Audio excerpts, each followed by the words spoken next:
coolest, most politically incorrect black man on the planet, Rod Eccles.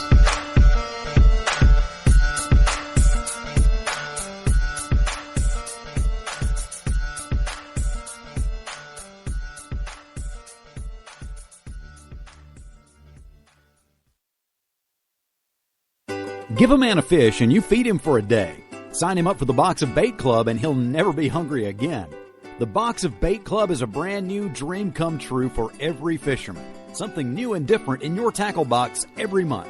Every month, another excuse to get outside and do what you love. Don't let this one get away. The Box of Bait Club is currently accepting a limited number of pre-orders with subscriptions starting at $39.95 per month. Find out more now. Log on to boxofbaitclub.com. I'm just so happy my father had a chance to see his kids before he passed. I just want to say thank you. When her father fell ill, the American Red Cross was able to help get Veronica's brother home from the Navy to speak to his father one last time. It's thanks to your donations that we can connect military families when they need it most. Please donate today at redcross.org. When our water heater broke down last month, it was a nightmare. It took 5 hours for the plumber to show up, and he charged us a couple of $100 just to come out. Then it cost another $1,800 to put in the new water heater. By the time it was all said and done, I felt like I'd been taken. But what else could I do? The smartest thing you can do is get a home warranty from American Residential Warranty. Their home warranties pay to repair or replace all your major appliances when they break, and they will break, and at the worst possible time. Call American Residential Warranty right now for free information on home warranties starting at just pennies a day. Don't wait for your refrigerator to stop running or your ceiling fans to stop turning. Call American Residential Warranty right now. Ask how you can save up to 50% on washer and dryer coverage. Just call 1-800-616-8010. That's 1-800-616-8010. Again, 1-800-616-8010. Call now. Are you tired of commuting to a job that makes someone else rich? Working harder than ever, but getting nowhere? Do you hate spending hundreds of dollars every week on daycare? Having someone else raise your children? With our opportunities, you can start earning money as soon as next week. You get to be the boss, work from home, and live a happier life.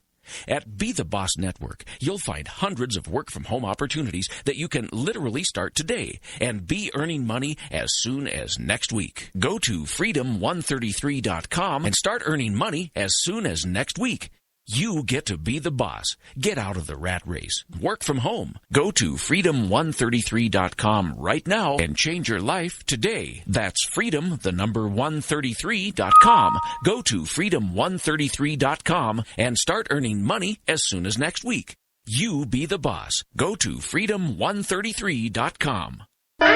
Attention business owners. We know that owning a business means getting things done right now. So if your right now list includes a new building, call the Right Now Company. General Steel. We can design a building for your business quickly and save you thousands of dollars. That's right, thousands. You may think General Steel only builds large projects or that you can't afford General Steel quality. Well, check these prices. How about a 40 by 60 foot building for under $22,000? Or even a 50 by 100 for under $35,000? That's right, a 5,000 square foot building for under $35,000. And these buildings all have General Steel quality. Best of all, you can still order a building and have it delivered in time to build this year. How's that for right now? So if your right now list includes a new building, call the Right Now Company, General Steel. 800-393-5756.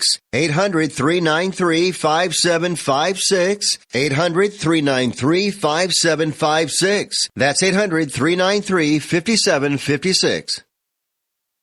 Tired of paying outrageous prices for Viagra? Well, we have great news for you. Now you can finally get Viagra at huge discounts. Healthy Man allows you to save up to $500 on Viagra. Why pay U.S. pharmacy prices of $15 per pill or more when you can get Viagra for less than $3 a pill? Call today and get 40 Viagra pills for only $99. This can cost as much as $600 at your local pharmacy. You can't afford not to call us. If you want Viagra at the lowest prices, never pay $15 $15 a pill pharmacy prices again. Get Viagra for less than $3 a pill. Call 800-595-2614 today and save up to $500 and get 40 pills for just $99. Healthy Man is fast, easy, and affordable. Operators are waiting at 595-2614 to take your call now. Call 800-595-2614. That's 800-595-2614. Again, 800-595-2614.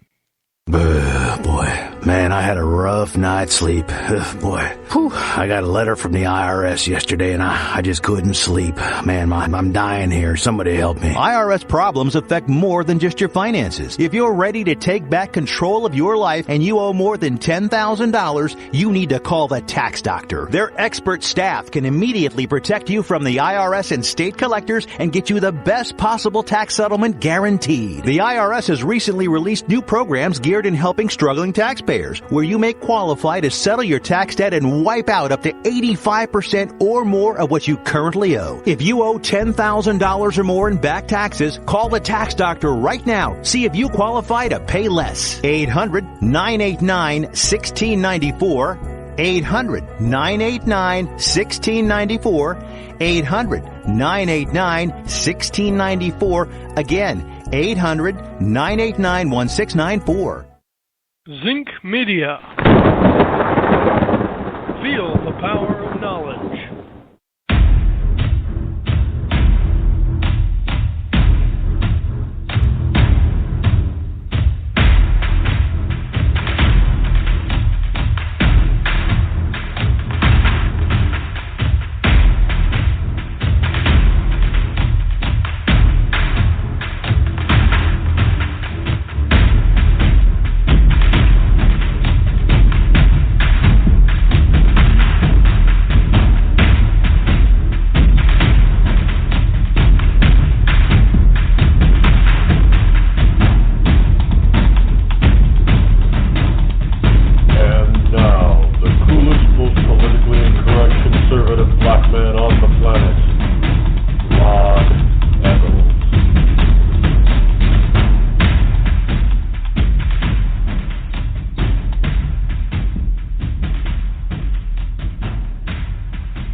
I don't hear anybody else.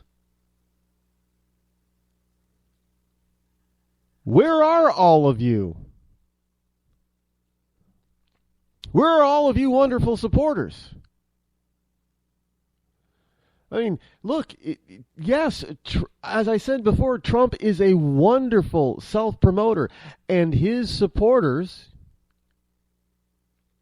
are beautiful at promoting as well. They're not afraid to get out there and promote. They're not afraid to get out there and promote. But it gets pretty bad when, like I said, the CNN poll right now is at 41% for Trump, and we haven't even started voting yet. And the reason is because you have people out there who support Trump who are all over social media and any place else that they can get, constantly touting their candidate. And the rest of you supporters, or the rest of you, for the rest of the candidates, you guys think that you've got the best kept secret out there because you're not calling anywhere, you're not writing anywhere. Look, I'm all over the place looking for information. So, some people say, well, I've done this and I've done, well, that's great. Individually, you may have done something. But I'm talking about en masse, as far as the supporters go. As far as supporters go. You gotta, folks, you gotta understand that this is, if you want your candidate out there, if you want your candidate out there,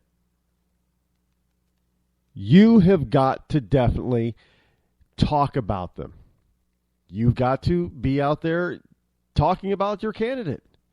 Because people are going to, you know what, they're going to believe you more before they believe anyone else. They're going to believe you before anyone else. They're not going to believe an ad. They're not going to believe, a TV reporter. They're not necessarily just going to believe the candidate themselves. They're also going to be looking at what other people are thinking and doing. They're also going to be thinking about, well, who else is supporting them?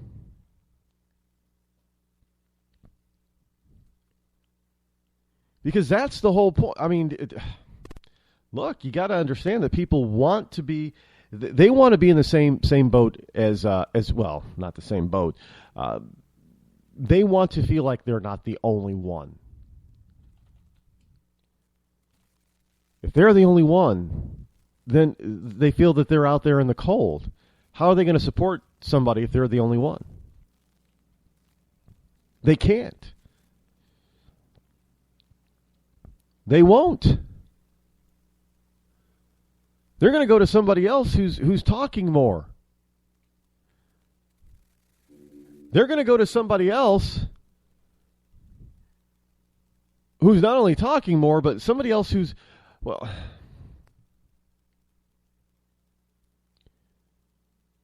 folks, you got to understand that in order for you to have a candidate that is, you could be a wonderful candidate. They could be the best candidate possible.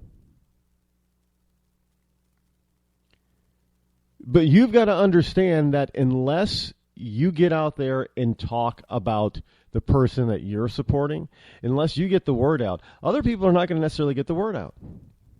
The media isn't necessarily going to get the word out. I mean, we hear this all the time, that the media controls who we hear about. No, the media doesn't do that anymore. The lamestream media can't do that anymore. That's all up to you. Sure, Donald Trump is a great self-promoter, and he can kind of keep his name out there in the open, in the lamestream media, by what he says, by what he does. But what it really comes down to is, he could say everything that he wants to, anything that he wants to. If he didn't have people talking about him and garnering him even more support with their friends and neighbors and coworkers, he'd become, just another story. He wouldn't be out there at 41%.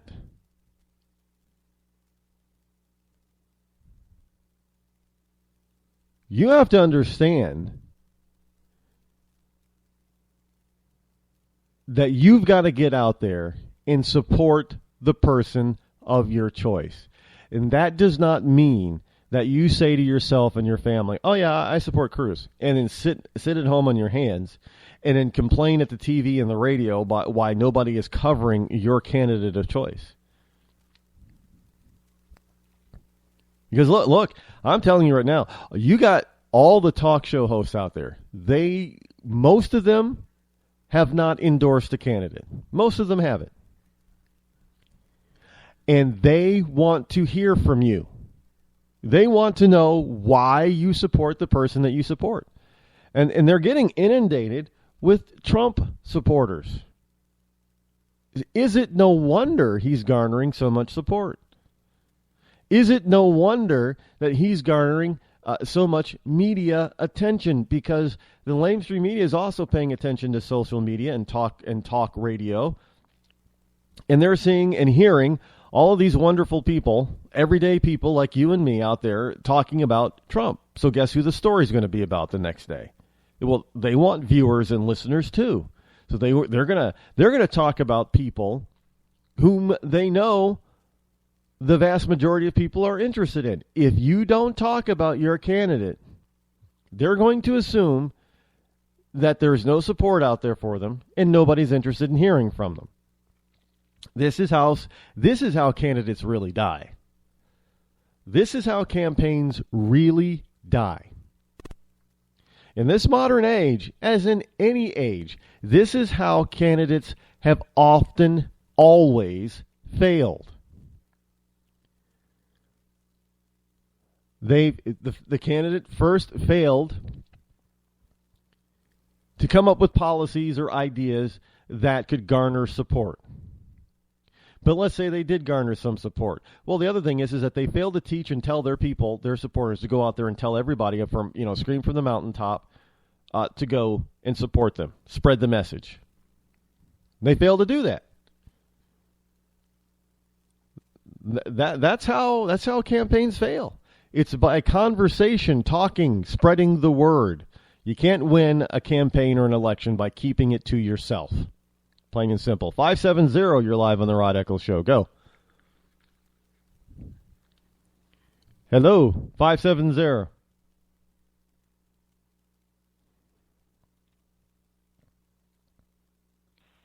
Are you there, 570? Nope. Guess not. Gave it a shot. Hopefully, people know their own phone number. I don't know. Anyway, we got a lot to cover today, so we're going to move on. But let me just say that if you are out there with supporting another candidate, then, yeah, give it a shot. Call in. Talk to people.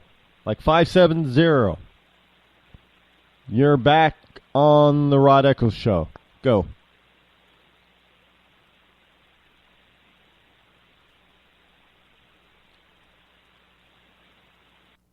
And there's no sound from 570.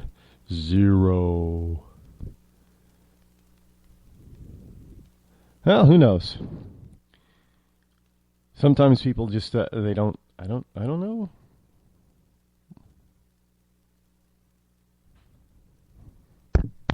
Don't know why. But anyway. It is what it is. A lot of times people are... They're I guess maybe they claim that they're a little too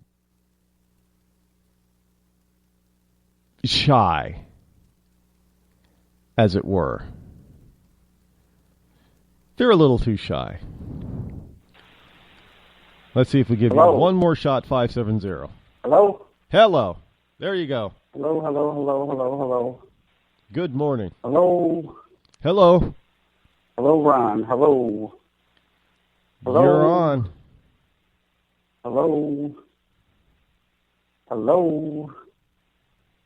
Hello, hello, hello, hello, Well, hello, hello, hello, hello. I can hear you. Hello? Can you not hear me? Hello, Eric, can you hear me? Hello? Yeah, can you hear me, Eric? I can hear you. This is Rod. Okay. Oh, Rod, I'm sorry. Forgive me. Forgive me. I got your name wrong. That's my fault. I'm sorry. I'm a brand new listener. I called you yesterday, but I'm a brand new listener, so forgive me. Oh, there you go. As long as you're here and we can hear you. Okay, no problem. I think the dynamic, I like the way you're talking today because people don't realize that with all of the social media, the whole dynamic has changed. Trump has 15 to 20 million people following him in various forms across the social media. The New York Times only has 1 million subscribers a day. When you can put out one tweet and reach 5 times as many people with one tweet than the New York Times does by printing a newspaper every day, that's amazing. You put out one post on Facebook and reach 10 times the amount of people. It's just, it's breathtaking. And people don't understand the power of that. They really don't. That is an important point to make. And you make an excellent point because that is true. People have to understand that they have a lot of power today. They have a lot of social power. A lot of power. A lot more than you've ever had. You remember, I don't know how old you are, sir, but again, I told you yesterday, I'm in my 40s. And I remember as a kid, you only had the big three. You had ABC, NBC, CBS, and that was it. You got your news at 6:30. And then when I was a kid, you went to bed after that, but that's a whole other story. But whatever they told you is what it was. There was no internet. There was no way to search these things out for yourself other than going to the library and trying to read any number of newspapers from across the country. So you were being spoon-fed whatever anybody wanted you to believe. And now, somebody says something, I mean, just on my smartphone, I can check a fact in seconds. And that holds people accountable now. So when the media tells us something about Trump, those of us who support him, we go, wait a minute, hold on, that's not exactly the truth. And we stand up for him and we refute it. And a lot of other people, they can't stand up for the person they're supporting because there's a lot of what they're saying that just isn't true. That is true. I mean, there's a lot going on when people are out there talking about their candidate. When they call this program, that's one way. But when you get out there, and like I said, I have looked all over the place. I've listened to different radio programs, not just the Rush and Hannity, but other places too, other shows, local shows, blog talk radio shows, Spreaker show. It doesn't matter where. I've over the past 3 months, I've listened to a lot of stuff. I've read a lot of stuff, and so I know what I'm talking about when I'm saying it seems like, except with cruise people, they're a little bit more vocal, but the rest of them, I don't hear a peep out of them. All I hear is Trump, Trump, Trump. Now again, there's nothing wrong with that because they're doing exactly what they're supposed to be doing. They're spreading the word. And then you get cruise people who are trying to do the same thing, trying to spread the word, but maybe it's because there's too few of them. I don't know. But everybody else is silent. Well, it's not that they're silent. It's amazing that here's a 69-year-old mogul, an icon of American business. I mean, who at 69 understands social media. I got members of my family that are in their 60s. They can't even operate this smartphone, let alone understand. Why would I want to be messaging with somebody I never even met or seen? Like, that just is, the old way of thinking is, oh, can I shake their hand? Now I'm shaking somebody's hand across the divide. That could be in China. That could be in, well, take this case, I'm in Charlotte, North Carolina now, but somebody in Wisconsin, somebody in Iowa, you can meet people and that just escapes them. But for this 69-year-old man to be so connected and get it is breathtaking. It's absolutely breathtaking. And He is a master of it. And to watch it as a former salesman, well, I can't say former because once you're a salesman, you're a salesman. That's it. But to watch him is just, I'm at loss for words. People don't get the man because they don't understand business and they don't understand the sale, i.e. the art of the deal. They don't get it. And now he's taken a lot of flack, if I can just make one comment. He's taken a lot of flack because he wants to be inclusive, and he's saying how he can get along with people. There's a difference when you can get along with people in business versus getting along with people in politics. When he says get along with people, he as a businessman knows when he goes into that negotiation, he knows what he wants out of the negotiation right from the get-go. And the first rule is to assume the sale. He assumes that what he wants, he's going to get.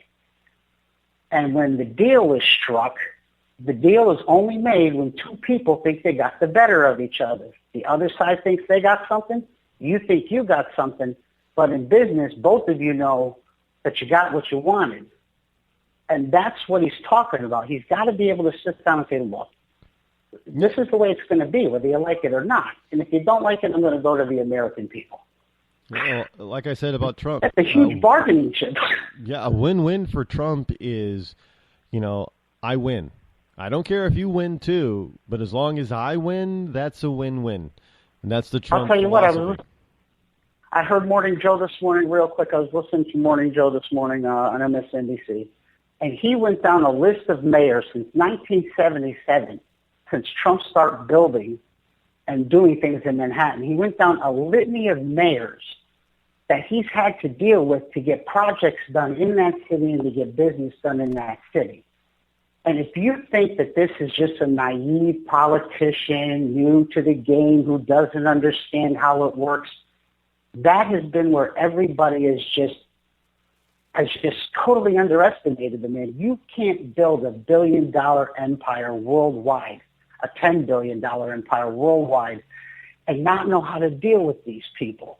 And he does. I believe when he goes in there, he says, look, build this wall. I don't care what the heck you're talking about. Give me the money. Absolutely. Get this wall built. The people want it. Now get it done. Or else, and watch, here's the or else I'm going on my Twitter right now and social media, and I'm going to tweet out, and by the way, by this point, it'll be 100 million people following him as president, not 20 million. It'll be 100 million.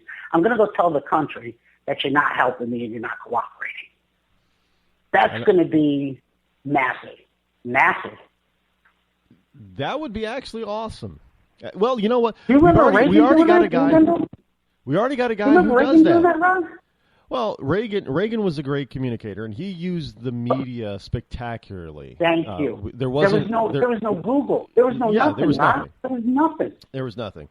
But there is a person who taught us the value of social media and alternative media, and he won twice. Thanks.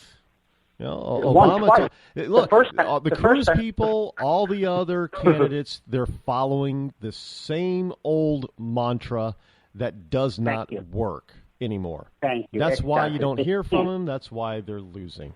I do have to go up against a hard break here. I do thank you for the call once again. Call back anytime, my friend. Good to hear from you. God bless you.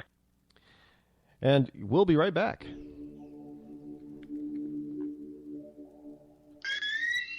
On January 21st, 9 p.m., controversial and international rapper-songwriter Corey Preem will be performing his latest single, Blame It On My Mama, from his latest mixtape, There's Heaven and Then There's Hell. Hip-hop royalty will be in attendance, and a special guest is expected to stop in for a performance. It all happens at the Drome at 85 Avenue A, New York, New York. Tickets just $15. Say Blame It On My Mom at the door to possibly win a free pair of Samsung Oculus Rift virtual reality glasses. Visit CoreyPreem.com for more information. That's CoreyPreme.com.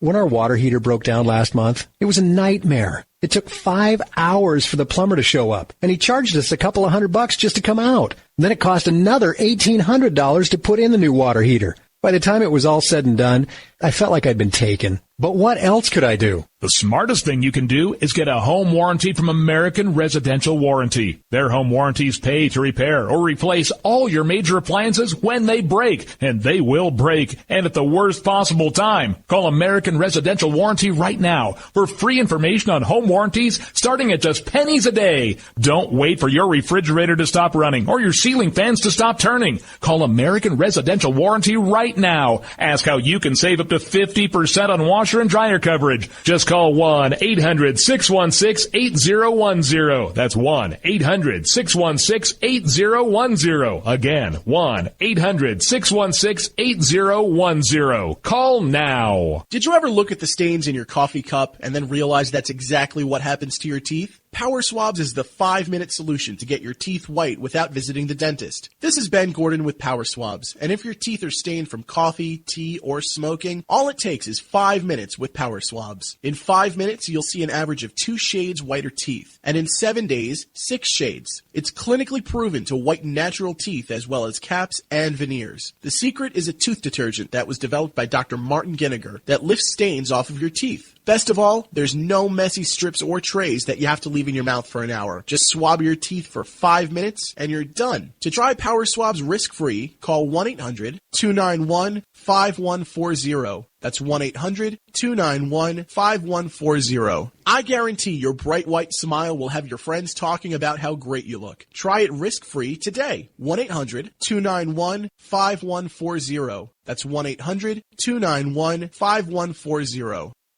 Tired of paying outrageous prices for Viagra? Well, we have great news for you. Now you can finally get Viagra at huge discounts. Healthy Man allows you to save up to $500 on Viagra. Why pay U.S. pharmacy prices of $15 per pill or more when you can get Viagra for less than $3 a pill? Call today and get 40 Viagra pills for only $99. This can cost as much as $600 at your local pharmacy. You can't afford not to call us. If you want Viagra at the lowest prices, never pay $15 a pill pharmacy prices again. Get Viagra for less than $3 a pill. Call 800-595-2614 today and save up to $500 and get 40 pills for just $99. Healthy Man is fast, easy, and affordable. Operators are waiting at 595-2614 to take your call now. Call 800-595-2614. That's 800-595-2614. Again, 800-595-2614.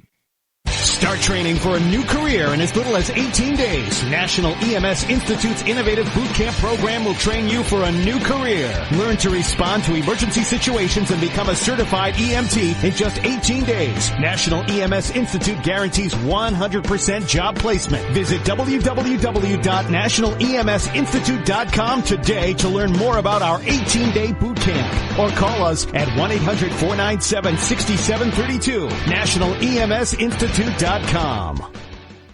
When you're ready to take the edge off a hectic day, I suggest you start with a little music from Franz Black. I guess there's lots of ways to look at things that don't seem right. No Worries has just been released on iTunes and Amazon. It's gonna be alright. You can find Franz Black and his music on his website, franzblack.com. Franz Black.com. It's gonna be alright.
called this number because it was to call into your show between 9 and 12, and I'm 61 years old.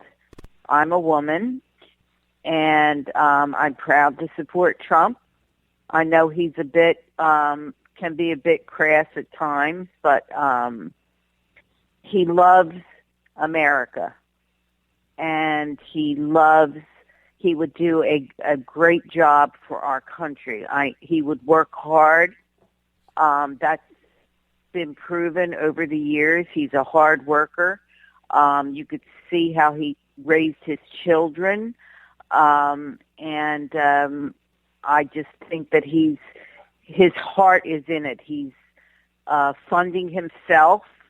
And what person would do that if they really didn't truly believe that they can help our country? I believe that Donald thinks that he can help.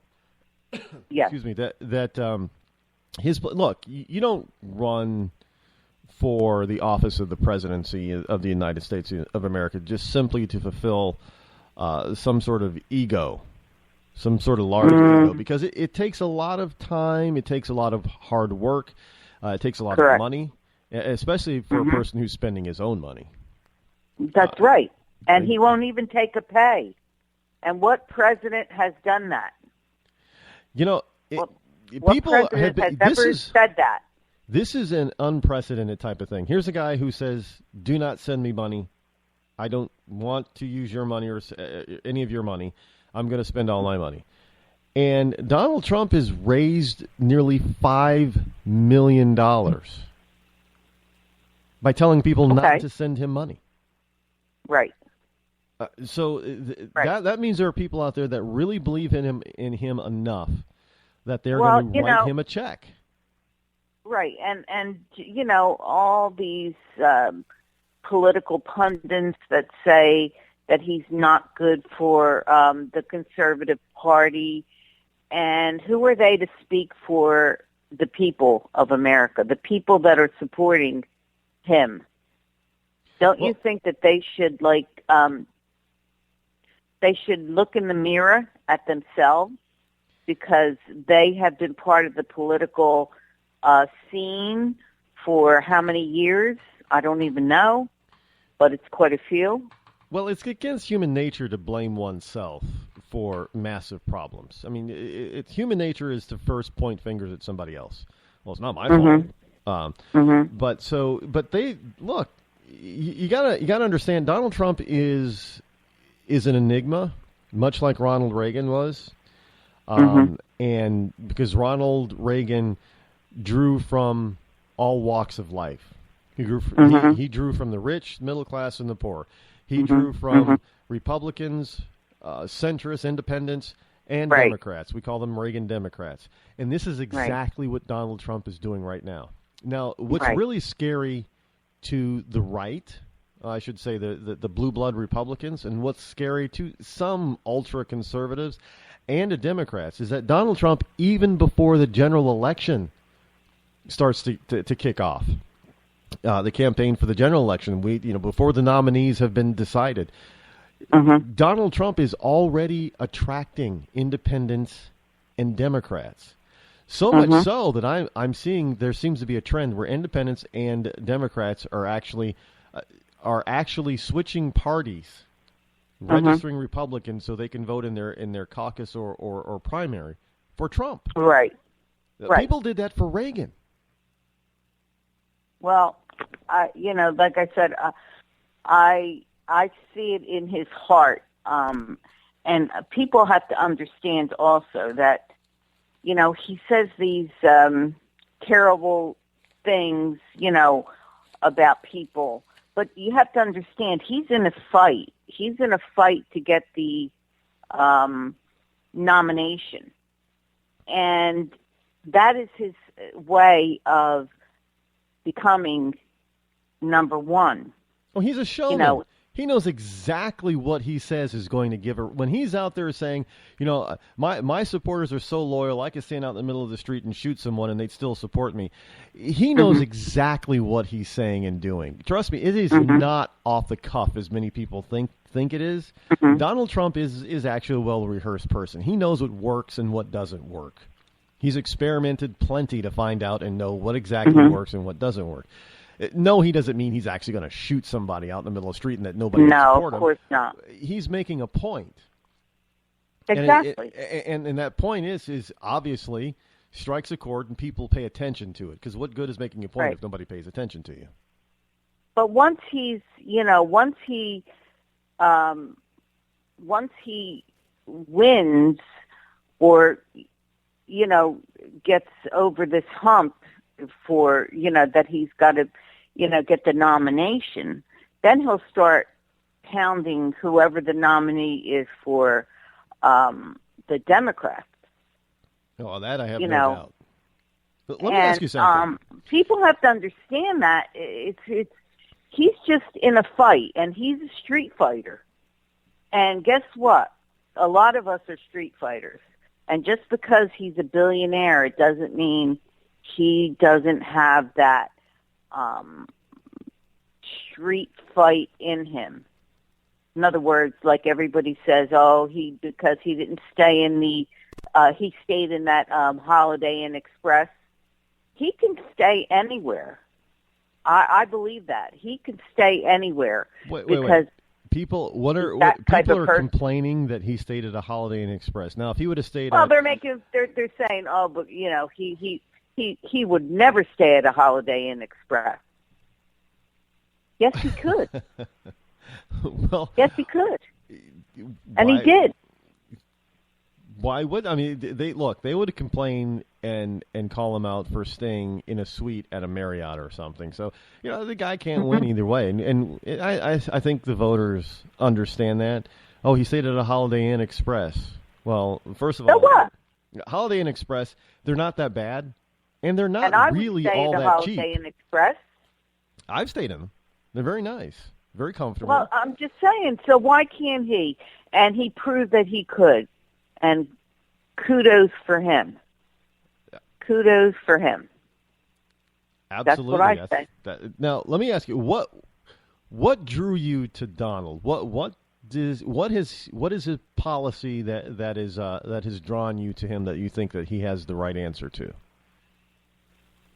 Oh, definitely the immigration issue. Okay, so that's immigration. big. The immigration issue, in America's mind, we worry about that. I know, I'm retired now, but I know when I worked as a nurse, I would see a lot of people that came here from from overseas. And they would take our jobs, our nursing jobs. And they didn't have to take a test. They took a test over, where they were. They, passed their RNs, and they come here, and they really don't have to. They just get automatically, they just get their RNs because they passed it over in their country. And we poor Americans are struggling to find a job, and it just doesn't hit, the Mexican. It's all over. It's, everywhere with this immigration stuff. That it really needs to, be revamped. I'm all for immigrants. I am a descendant of European immigrants. Well, most of us are, yes. Yeah, and I'm all for immigration. But my grandparents came over here, all of them, from Europe, from Italy, and they came in with a visa. They came in off the boat. They came in with the visa. They had nothing. They worked hard. They were, poor, but they were proud to be in America. They didn't come over illegally. They didn't come over, and ask for, whatever their government is giving them. Free housing, no taxes for 5 years, the whole 9 yards. We were proud. We were proud. There's a lot of immigrants that still come here that believe, and this is one thing I always take liberals to task on, is that if this country is so terrible, why do so many people still want to come here, legally and illegally? Why do people risk their lives to come here? They're not, well, because they can't get the freedoms that we get here. And do you think Donald Trump understands that mentality? That people still want to come here? Yes, I do think he understands that. I do. I just think he wants to get all the immigrants that are here illegally. And I don't know how they'll do it. I have no idea. But, give them a certain time, maybe a 6 month time to register that they came in here illegally, and then they would be investigated or whatever they would do, see if they're law abiding or if they're, if they have records, and that's probably the way they would do it, I would think. But, you can't have people coming here illegally. You just can't. Well, that's why they're called illegals. Right. Look, we not have undocumented. Illegal. No, Donald doesn't say undocumented, does he? No. And he shouldn't, because they're not here undocumented. They're here illegally. They try to bypass the system. And that's illegal. And that's a federal offense. They do a good job of bypassing the system when you have somebody in office who doesn't really care to find them. Well, you know what? This has been going on for years and years and years between Republican presidents and Democratic presidents. They just turned the other way. That's what they did. And now that Donald has taken the bull by the horns, they're like, oh my God.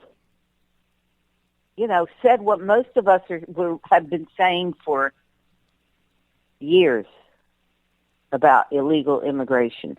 But like I said, if they come here and they're here legally, I have no problem with them, doing the right thing. I don't know what else is done, when you come to be a legal American. I don't know what you have to do. You go to school or learn, the Constitution or whatever, but there's a lot of people that do that. Well, and that would be a good start. Now, do you think that Donald and that's what America should be. Do you think Donald would be tough on terrorism, on terrorists? Oh, I do. That's another thing. I do. And, I do. I think he'd be very tough. I don't know if he would go to war because a lot of people don't want war. But I think he'd be real tough on them. I think he'd go over there and be very, very tough. So yes, I do. And I think he would bring jobs back to America.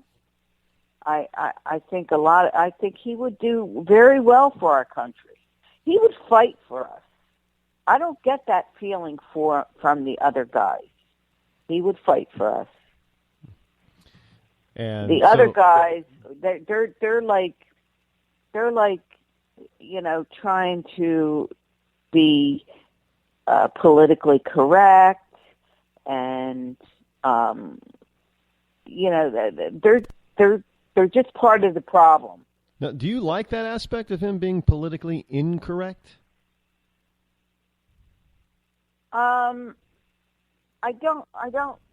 I'd never really thought about it, but there's a lot of things that he says that are politically incorrect that I say, yes, I'm I feel that way also.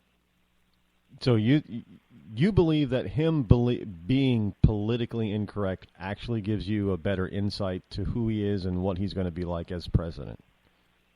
Well, I don't know. I don't know what I just think he would fight for us. That's in my heart, that's how I feel. I feel like he'll fight for us, America. Nobody else. America. And when is your primary? My primary is June the 7th. Oh, you guys are late. Yeah, we're in New Jersey. Yeah. I don't know. But now, speaking of New Jersey, now, of course, your man is running, and you're not supporting Christie? Oh, let me be clear. Whoever gets the nomination would get my support. But Governor Christie, I feel he's a great man too. I do. And if he shoots up in the polls, I would support him too. Because he's another one that would work hard. Do you think he's now people are watching television. There's a lot of negative ads about Chris Christie. Do you think he's done a fairly decent job as governor of New Jersey? Me, I think he did. Let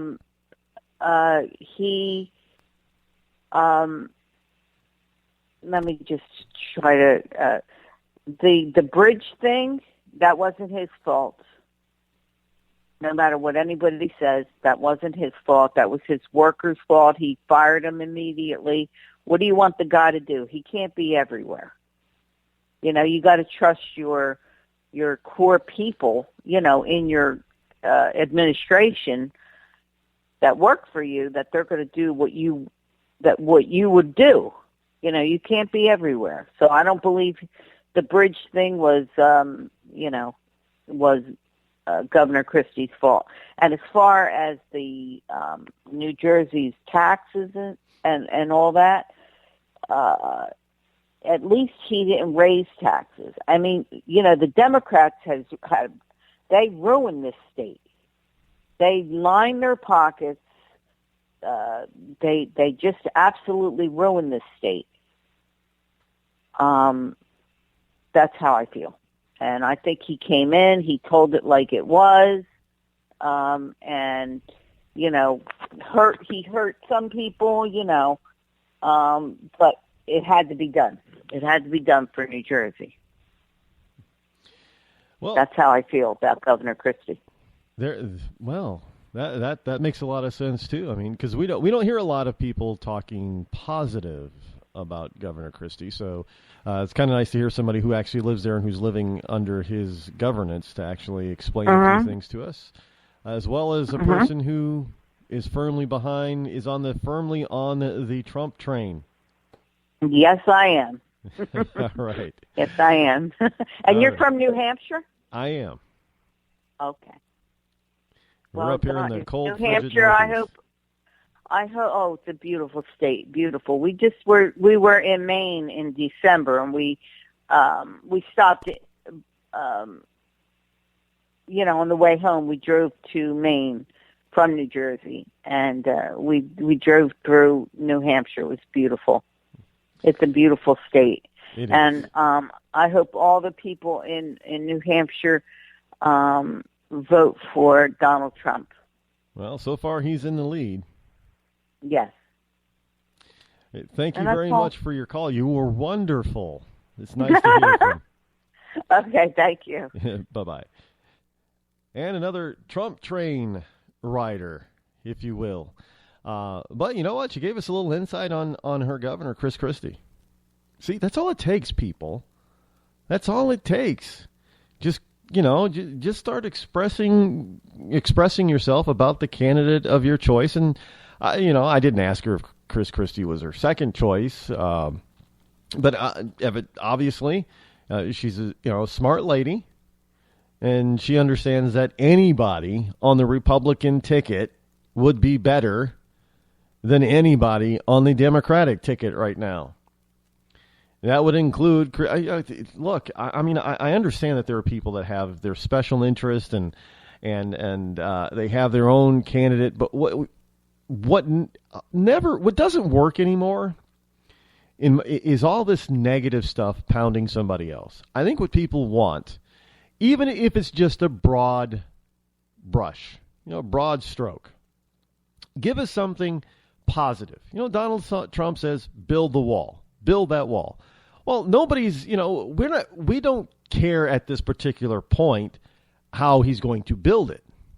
How is he going to get Mexico to pay for it if they're actually going to pay for it? The point is that he's got the broad stroke. He's got the basic plan and premise that others either did not say, and some of them are saying it now, but they didn't say before.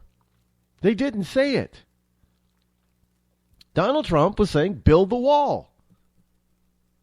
You didn't have a bunch of, voters running around saying, okay, Donald, now you're saying build the wall, but exactly down to the penny, Mr. Trump, how much is it going to cost? And how are you going to build it? What materials? You're going to use brick? You're going to use steel? You're going to use concrete? What are you going to do? How are you going to build the wall, Mr. Trump? And how are you going to get the Mexican government to pay for it? You're going to institute tariffs or export-import taxes? Are you going to sue them in World Court? How are you going to? No, nobody cares about that yet. And as I've said, you can't give minute details until you're actually in office. Because there's a bunch of information that you're not privy to until you are the president. So you can't, you can't, you can talk about, well, we're going to go, he says we're going to bomb the heck out of them. Well, Americans like to hear that. Not that we actually are warmongering and we want to go over there and bomb the you-know-what out of everybody. Because I hear all this stuff all the time. Well, Rod, you can't bomb everybody. You're going to kill the innocent people. No, innocent women and children. Well, I didn't hear Donald Trump say anything about bombing innocent women and children.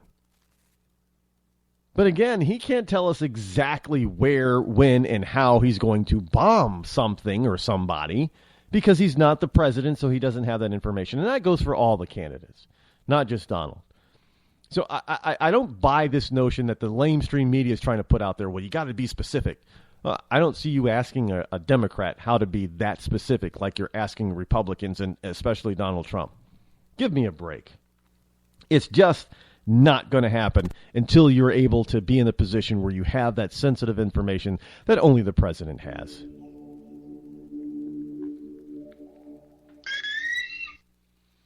Give a man a fish and you feed him for a day.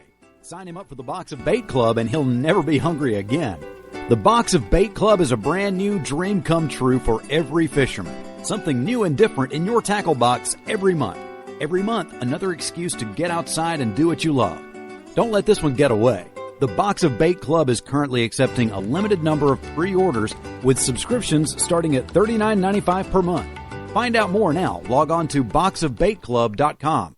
I'm just so happy my father had a chance to see his kids before he passed.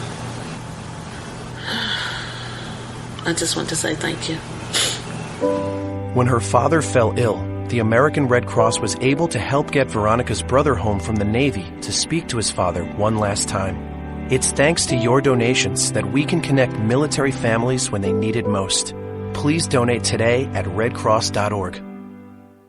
When our water heater broke down last month, it was a nightmare. It took 5 hours for the plumber to show up, and he charged us a couple of $100 just to come out. Then it cost another $1,800 to put in the new water heater. By the time it was all said and done, I felt like I'd been taken. But what else could I do? The smartest thing you can do is get a home warranty from American Residential Warranty. Their home warranties pay to repair or replace all your major appliances when they break, and they will break, and at the worst possible time. Call American Residential Warranty right now for free information on home warranties starting at just pennies a day. Don't wait for your refrigerator to stop running or your ceiling fans to stop turning. Call American Residential Warranty right now. Ask how you can save up to to 50% on washer and dryer coverage. Just call 1-800-616-8010. That's 1-800-616-8010. Again, 1-800-616-8010. Call now. Are you tired of commuting to a job that makes someone else rich? Working harder than ever, but getting nowhere? Do you hate spending hundreds of dollars every week on daycare? Having someone else raise your children? With our opportunities, you can start earning money as soon as next week. You get to be the boss, work from home, and live a happier life. At Be the Boss Network, you'll find hundreds of work-from-home opportunities that you can literally start today and be earning money as soon as next week. Go to freedom133.com and start earning money as soon as next week. You get to be the boss. Get out of the rat race. Work from home. Go to freedom133.com right now and change your life today. That's freedom133.com. Go to freedom133.com and start earning money as soon as next week. You be the boss. Go to freedom133.com.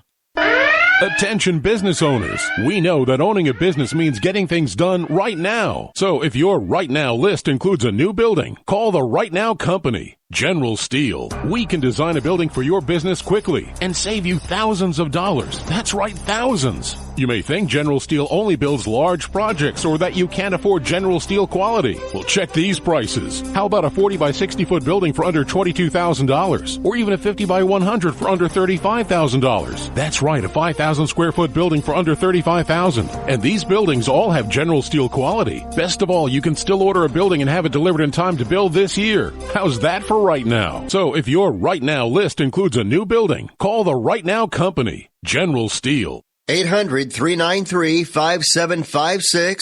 800-393-5756. 800-393-5756. That's 800-393-5756.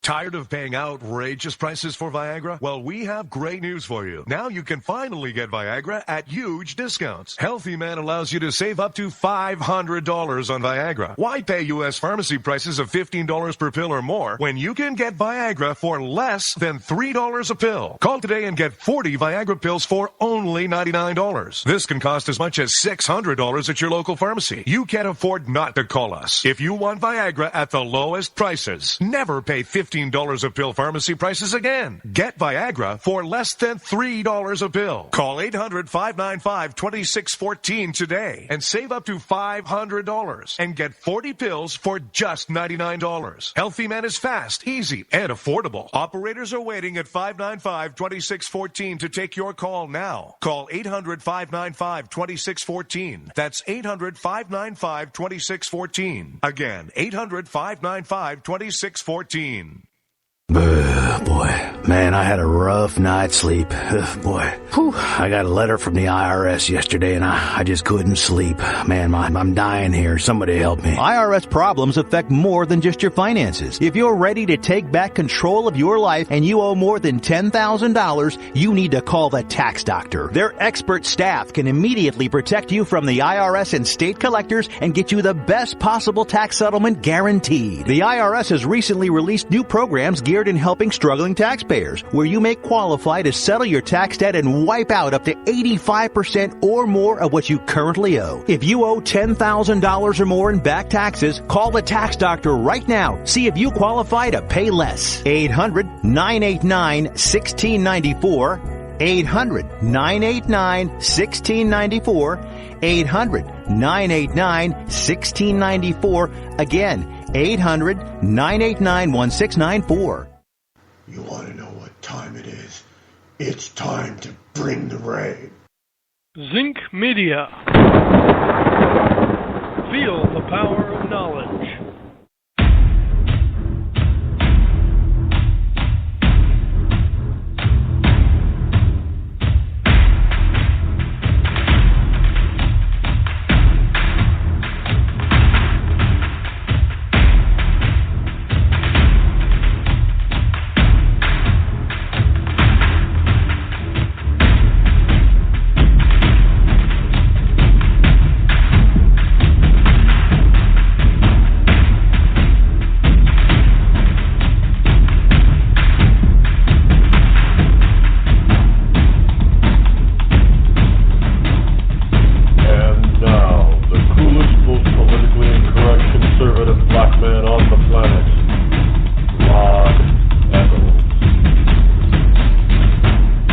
Good morning, all of you wonderful ecclesiastites and all you wonderful liberty lovers all across the globe. It is I, your lovable host, El Rod, coming to you live from my bunkerized home studio for hour number 2 from somewhere within the great granite state of New Hampshire, where the state motto is live free or die. It is not big government or bust.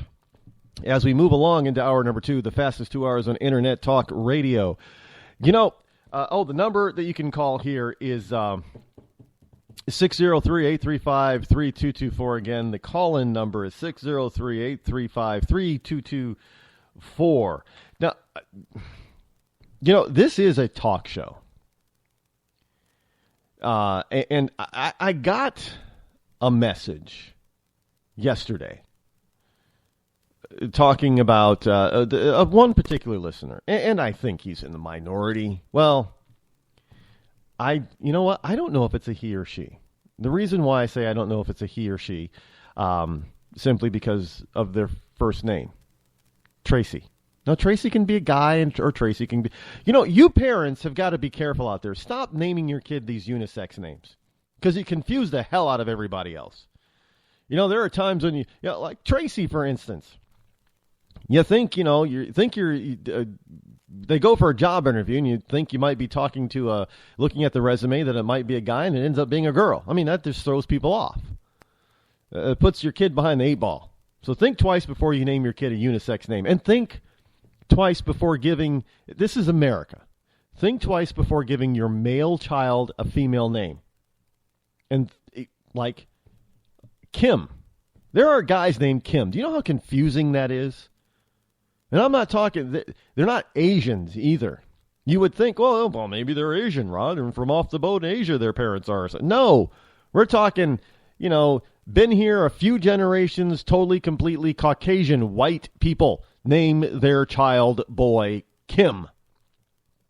And stop naming your daughter Michael. It's Michelle in the United States, for crying out loud. Not Michael. You know how confusing that is? Michael, everybody expects Michael to be a boy. And then here comes this long blonde-haired, blue-eyed, cute little thing that's a girl. And everybody's like, well, where's Michael? I'm Michael. No, you're not. I mean, it's just terrible. It's like you're playing... parents can be cruel. They often do play bad lifetime jokes on their kids when they name them. Some parents have done that. And it's really, you can tell by their name. African Americans are probably, there was a segment in time in the African American community where that was just the worst. I mean, they were making up names left and right. Means absolutely. You ask them, well, what does that mean? I don't know what that means. I just like the sound of it. La Shaniqua. Where'd you get that? Really? Did you just decided that you wanted to combine like 5 different names because you couldn't decide which one? And you know what's really kind of interesting is that it's kind of I know people have said that those types of names are for African Americans, for blacks. You want to know how surprised I was when a woman I met hadn't met her before, didn't know her name was LaShonda. Yeah, you got it. She was white. A white girl named LaShonda. Now, you want to talk about even confusing this brother? I mean, whoa. Can you imagine trying to do online dating? You could. It's kind of like, what was it? What's that woman's name that thinks she was black along with Sean King? You got people who are pretending to be black. Well, I guess if they have a black name, they can get away with it until somebody sees their picture. But look, folks, you can name your kid whatever you want to name them. Sure, you really can. But names do have meanings. They do have repercussions. Yeah, it's great to be, to be different. To be sure, what I think one of the top boys' names now is Jacob And what is Amanda or something is like one of the top. I understand, you don't want your kid to be in a classroom with 5 other Jacobs. I get it. But at the same time, you also have to be careful that you don't make them so unique that they're singled out. And they can't, they see, anonymity is not such a bad thing. Everybody wants I don't care if you're the world's biggest star. There's a little bit of part of you that likes a little bit of privacy if you're British, and anonymity. And it makes it very difficult if you have one of the world's most unique names. I mean, think of the Zappa family. What is it, Moon Unit and Dweezil? Who names their kid that kind of stuff? Seriously.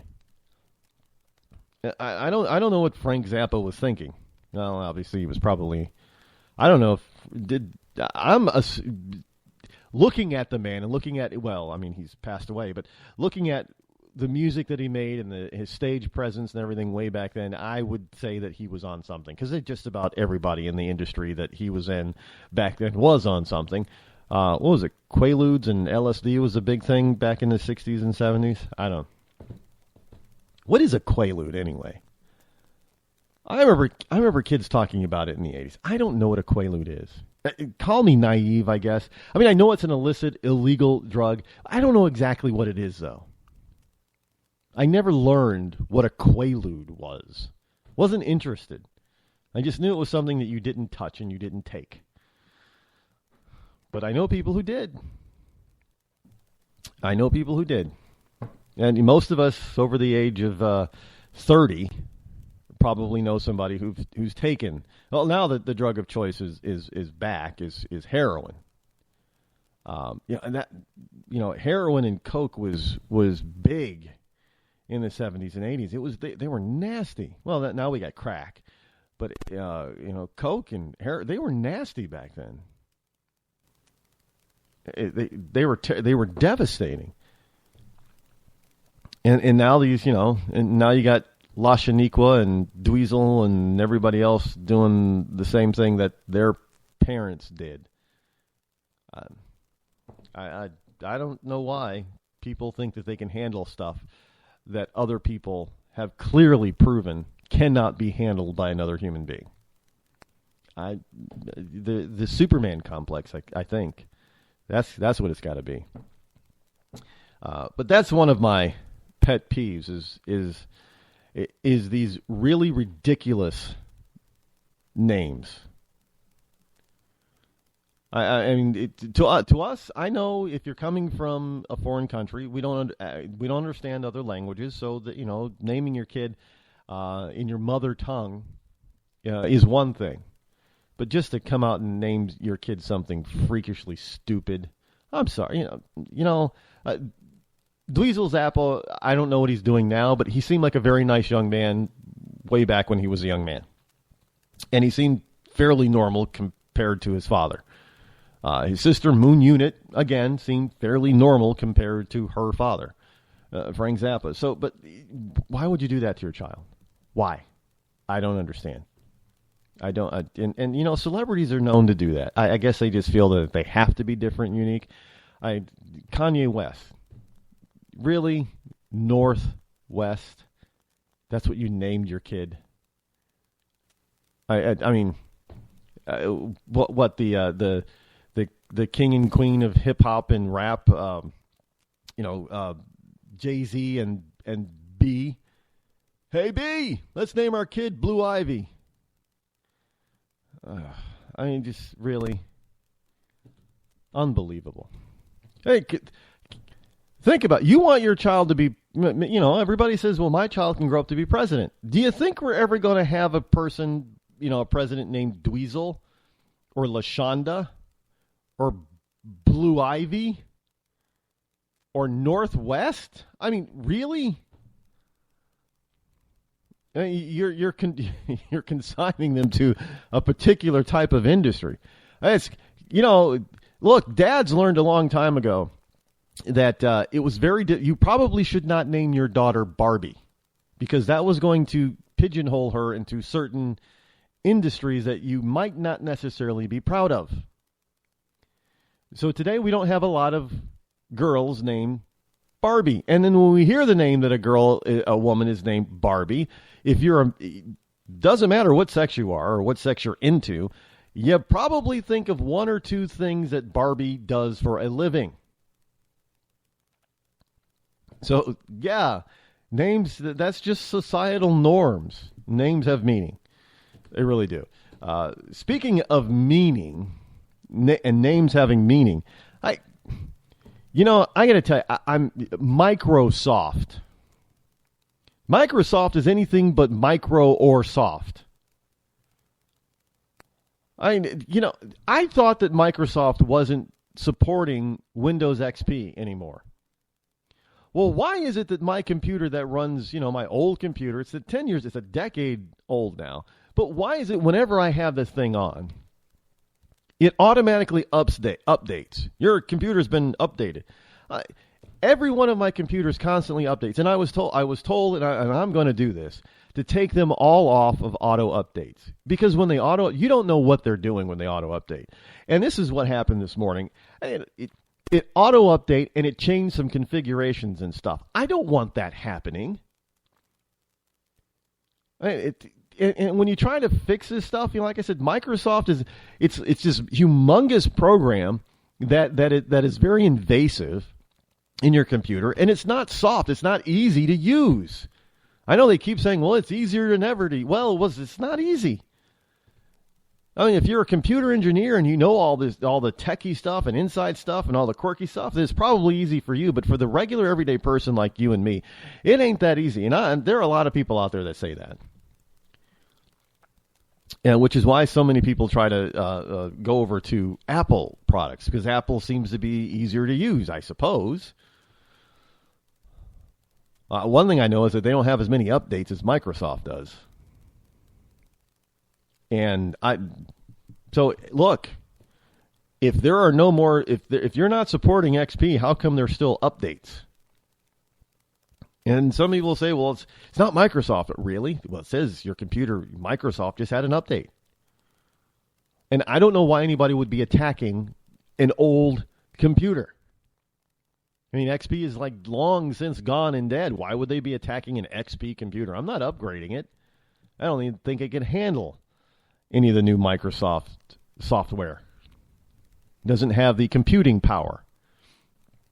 Because, Microsoft programs, they're just huge. You want to talk about having something slow down? I mean, I just use it for certain types of things because it has certain programs on it that I still like that you can't get anymore. So I use those programs every once in a while that, with all the wonderful, with the internet stuff, you can move files from computer to computer very easy. You don't even have to have a flash drive or anything like that. Just send it over the out into the cloud, and you pull it back down from the cloud. But that's the only reason I still keep this thing. But just to do that, it still updates. And the two newer ones, forget it. I mean, I get what they're trying. Microsoft, they want you to move over to Windows 10. I'm not doing it. If I buy a new machine and it has Windows 10 on it, great. But I'm not updating to Windows 10. And I wish they would stop pushing it. Because none of my current computers is going to ever run Windows 10. Guaranteed. So they need to stop doing all these updates and then reminding me during these updates to go ahead, because they're changing stuff that I don't want changed in my configurations. And half the time, I got to follow a cheat sheet in order to get the configurations I want. So when something changes, I don't know exactly where it was changed in the first place. Then I got to go find the cheat sheet in order to change it back. That's a pain in the butt. And trying to stop them from doing automatic updates, well, that's also nearly impossible to do. No wonder people get upset. There was a story not too long ago asking the question, when you buy your computer, do you really own it? Because everybody says, well, you don't own the software. You're leasing it. Really, I'm paying all that money to lease something. And you're telling me that, I'm buying it. I'm owning it. Isn't it a little bit, misleading? I walk into Best Buy or I walk into Staples and I say, I want to buy a computer. Now, if I didn't want to buy one, I'd walk in and say, I want to lease a computer. They're two different things. But you're telling me when I buy a computer, I don't really own it. Well, you own the hardware, Rod, not the software that runs it. Well, I'm buying the software too. You're just leasing it, Rod. You're leasing it. Well, they don't tell me that when I'm buying the damn machine.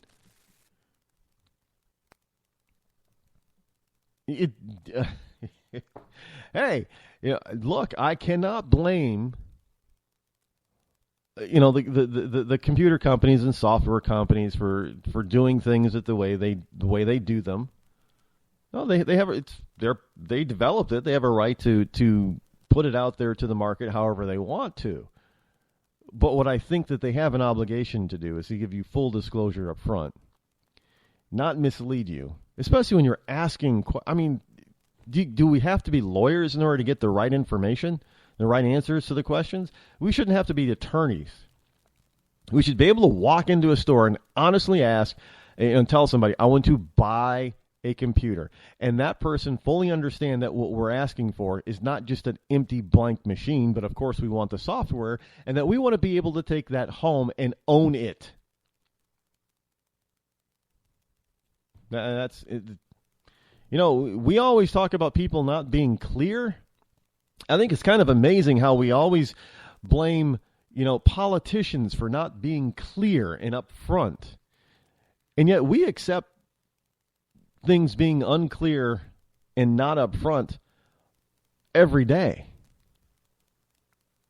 All the time. And then we get surprised when a politician is unclear. Are you kidding me? When was the last time you got clarification upfront on anything? Try buying a house. Well, forget that now. Try renting a place. Have you seen how long lease contracts are now for an apartment? Try getting clarification on that. It's absolutely unbelievable. I mean, there are places that are, well, I mean, literally the leasing agreement or a leasing contract, and that's what it is, a contract, is multiple pages long. There are people that remember that a lease was one page. That's not so anymore. I don't even think that those storage units, those storage units, you store your stuff here in our unit type, I don't even think their storage unit leasing contracts are a page anymore. They're more than a page. Nothing is upfront and clear. And yet we want to complain when a politician isn't upfront and clear with us. Well, they're only taking our cue from our everyday life. Really, they really are. The things are so topsy-turvy now. Everything is backwards and upside down. It's like this story. From the Federalist, I'm sure you've probably heard. It came out yesterday. This is and it was in my paper pile, and I wanted to discuss it yesterday, but didn't have time. But here it is today. Houston grand jury indicts David Daleiden. I think that's how you pronounce his last name. I've never heard it pronounced. Daleiden. For Oregon trafficking, but issues no charges against Planned Parenthood. You know the undercover videos that he caught all these Planned Parenthood employees trafficking or trying to traffic baby parts, aborted baby parts? You remember the one where the doctor, I guess she was a doctor, said, "Yeah, I need to buy I want to buy a Lamborghini." Well, Planned Parenthood and none of those people were indicted by the grand jury. both of them, but one of the people who were involved in the undercover sting journalism, basically, was indicted for organ he wasn't buying body parts. No money actually changed hands. He was asking questions, getting these people to actually admit what they do. So now, yeah, it's the old story. Shoot the messenger because you hate the message, even though the messenger didn't create the message.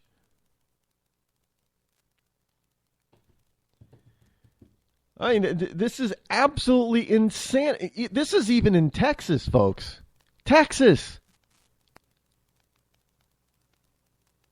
You have a great... Now, the backstory of this, of course, it's not upfront and clear until you read the story, and then it becomes a little bit more clear. But evidently, the prosecuting attorney in this particular case was also a member of the Planned Parenthood board. So who do you think he's going to back? Who do you think he is going to back? Well, obviously hey, it's kind of like, Michelle Obama. Well, Hillary Clinton, the Rose Law Firm. Michelle Obama in that Chicago hospital. It would be like Michelle Obama stinging, after making all that money off of that hospital without even having to really work a lot. Running in and saying, well, this hospital sucks, this hospital stinks, and all the people on the board are criminals, and she supported them. Be kind of hard for a prosecutor who served on the board to all of a sudden say, well, yeah, we're going to indict Planned Parenthood for trafficking baby parts because he was on the board. You think he would have known about stuff like that?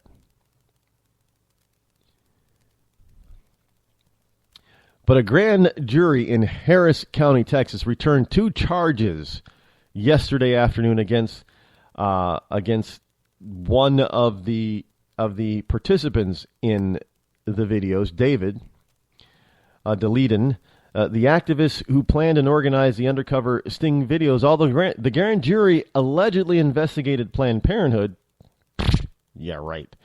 No charges were brought against the nation's largest abortion provider, whose executives were shown in multiple videos attempting to sell trafficked organs and other body parts harvested from aborted babies. Now, as we all know, one Planned Parenthood executive, while haggling over the prices of aborted baby organs, noted that she needed to get the right price because she wanted to buy a Lamborghini. Well, I want to buy a Lamborghini too, but I'm not going to sell human beings just to get it. Now, according to a press release from the Office of Harris County District Attorney's Office, which was provided to the Federalist, where I'm getting the story, Deleden was charged with the purchase and sale of human organs, a misdemeanor, and with tampering with a governmental record, a felony. What governmental record? The video? Government didn't make the video.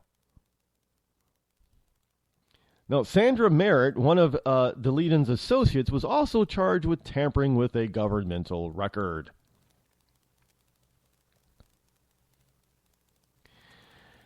The grand jury stated, press release stated, this grand jury cleared Planned Parenthood of breaking the law.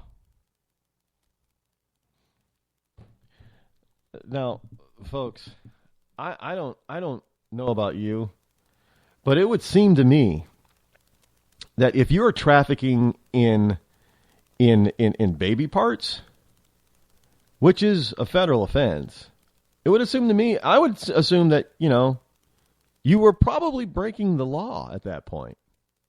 Just me.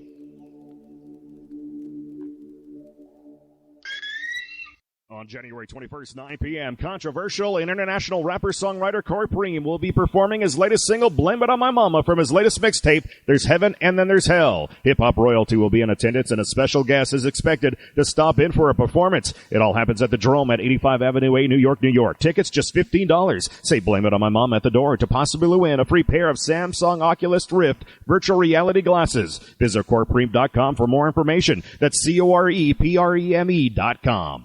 When our water heater broke down last month, it was a nightmare. It took 5 hours for the plumber to show up, and he charged us a couple of $100 just to come out. Then it cost another $1,800 to put in the new water heater. By the time it was all said and done, I felt like I'd been taken. But what else could I do? The smartest thing you can do is get a home warranty from American Residential Warranty. Their home warranties pay to repair or replace all your major appliances when they break, and they will break, and at the worst possible time. Call American Residential Warranty right now for free information on home warranties starting at just pennies a day. Don't wait for your refrigerator to stop running or your ceiling fans to stop turning. Call American Residential Warranty right now. Ask how you can save up to 50% on washer and dryer coverage. Just call 1-800-616-8010. That's 1-800-616-8010. Again, 1-800-616-8010. Call now. Did you ever look at the stains in your coffee cup and then realize that's exactly what happens to your teeth? Power Swabs is the 5-minute solution to get your teeth white without visiting the dentist. This is Ben Gordon with Power Swabs, and if your teeth are stained from coffee, tea, or smoking, all it takes is 5 minutes with Power Swabs. In 5 minutes, you'll see an average of 2 shades whiter teeth, and in 7 days, 6 shades. It's clinically proven to whiten natural teeth as well as caps and veneers. The secret is a tooth detergent that was developed by Dr. Martin Ginniger that lifts stains off of your teeth. Best of all, there's no messy strips or trays that you have to leave in your mouth for an hour. Just swab your teeth for 5 minutes and you're done. To try Power Swabs risk-free, call 1-800-291-5140. That's 1-800-291-5140. I guarantee your bright white smile will have your friends talking about how great you look. Try it risk-free today. 1-800-291-5140. That's 1-800-291-5140. Tired of paying outrageous prices for Viagra? Well, we have great news for you. Now you can finally get Viagra at huge discounts. Healthy Man allows you to save up to $500 on Viagra. Why pay U.S. pharmacy prices of $15 per pill or more when you can get Viagra for less than $3 a pill? Call today and get 40 Viagra pills for only $99. This can cost as much as $600 at your local pharmacy. You can't afford not to call us. If you want Viagra at the lowest prices, never pay $15 a pill pharmacy prices again. Get Viagra for less than $3 a pill. Call 800-595-2614 today and save up to $500 and get 40 pills for just $99. Healthy Man is fast, easy, and affordable. Operators are waiting at 595-2614 to take your call now. Call 800-595-2614. That's 800-595-2614. Again, 800-595-2614. Start training for a new career in as little as 18 days. National EMS Institute's innovative boot camp program will train you for a new career. Learn to respond to emergency situations and become a certified EMT in just 18 days. National EMS Institute guarantees 100% job placement. Visit www.nationaleMSinstitute.com today to learn more about our 18-day boot camp. Or call us at 1-800-497-6732. NationalEMSinstitute.com.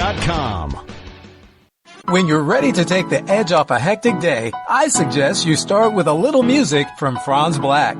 I guess there's lots of ways to look at things that don't seem right. No Worries has just been released on iTunes and Amazon. It's gonna be alright. You can find Friends Black and his music on his website, friendsblack.com. F-R-A-N-Z black.com. It's gonna be alright.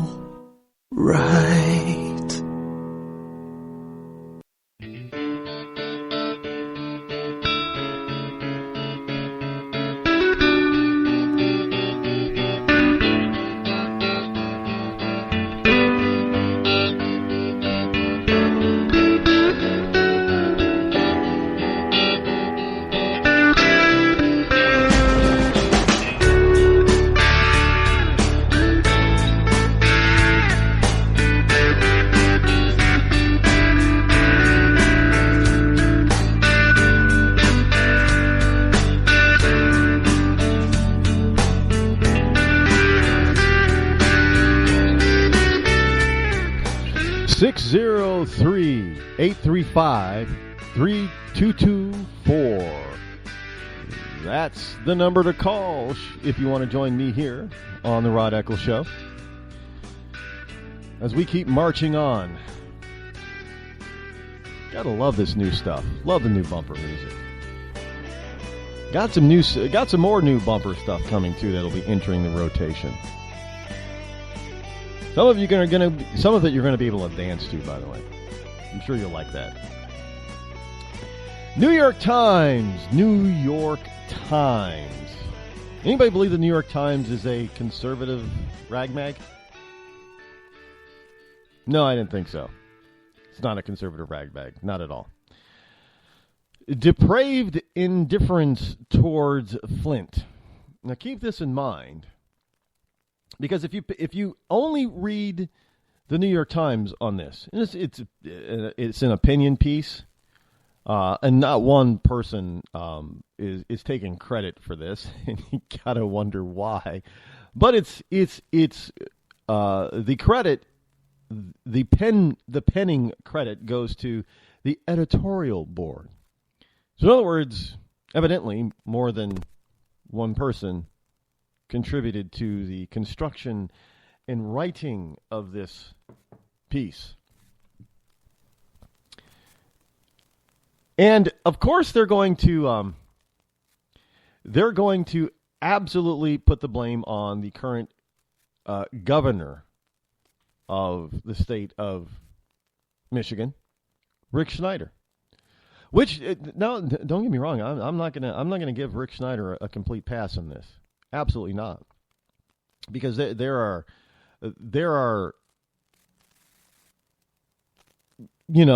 some of the things that he's said and done that are absolutely recorded, that you just can't deny that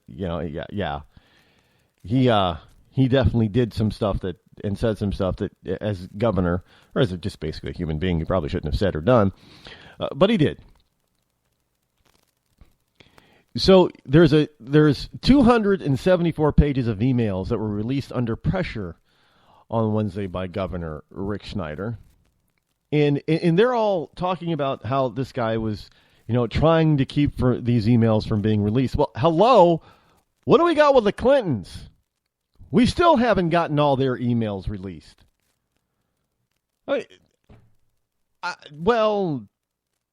Hillary Clinton, who was having a coughing attack at an event the other day, that's a separate story. They're questioning her health again.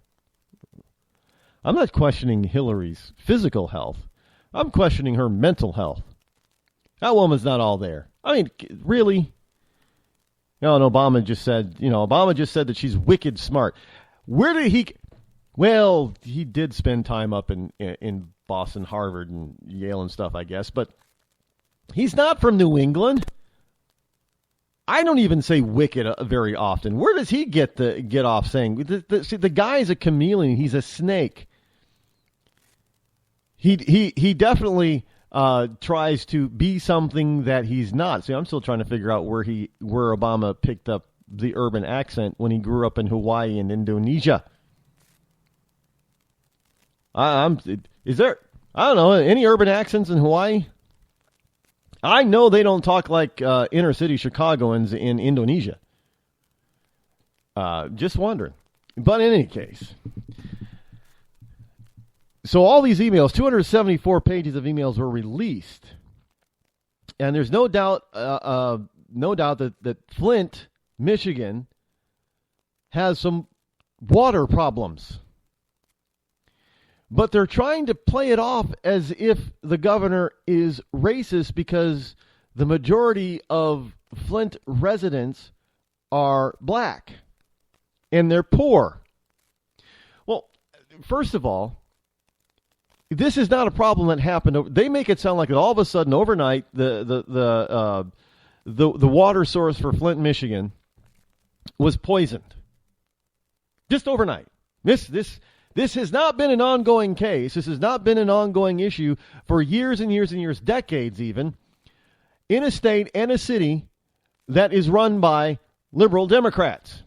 And Not only that, but the majority of the past 30 years not only been run by Democrats, but black Democrats. And somehow now, because the black Democrats who've been running the city have allowed their water source to be polluted and are charging an arm and a leg to its residents now for water, and who bankrupted the city of Flint, are now going to blame a supposedly white racist governor.